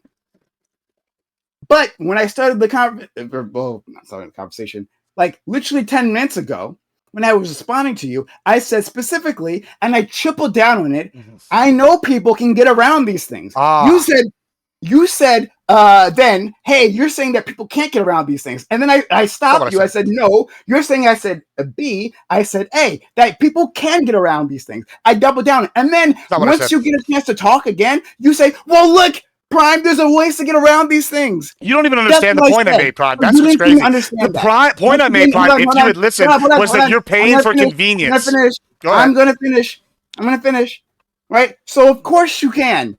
Of course there are ways around it. I know those ways better than you do when it comes to technology. I absolutely know those ways. Of course I do. But it's not that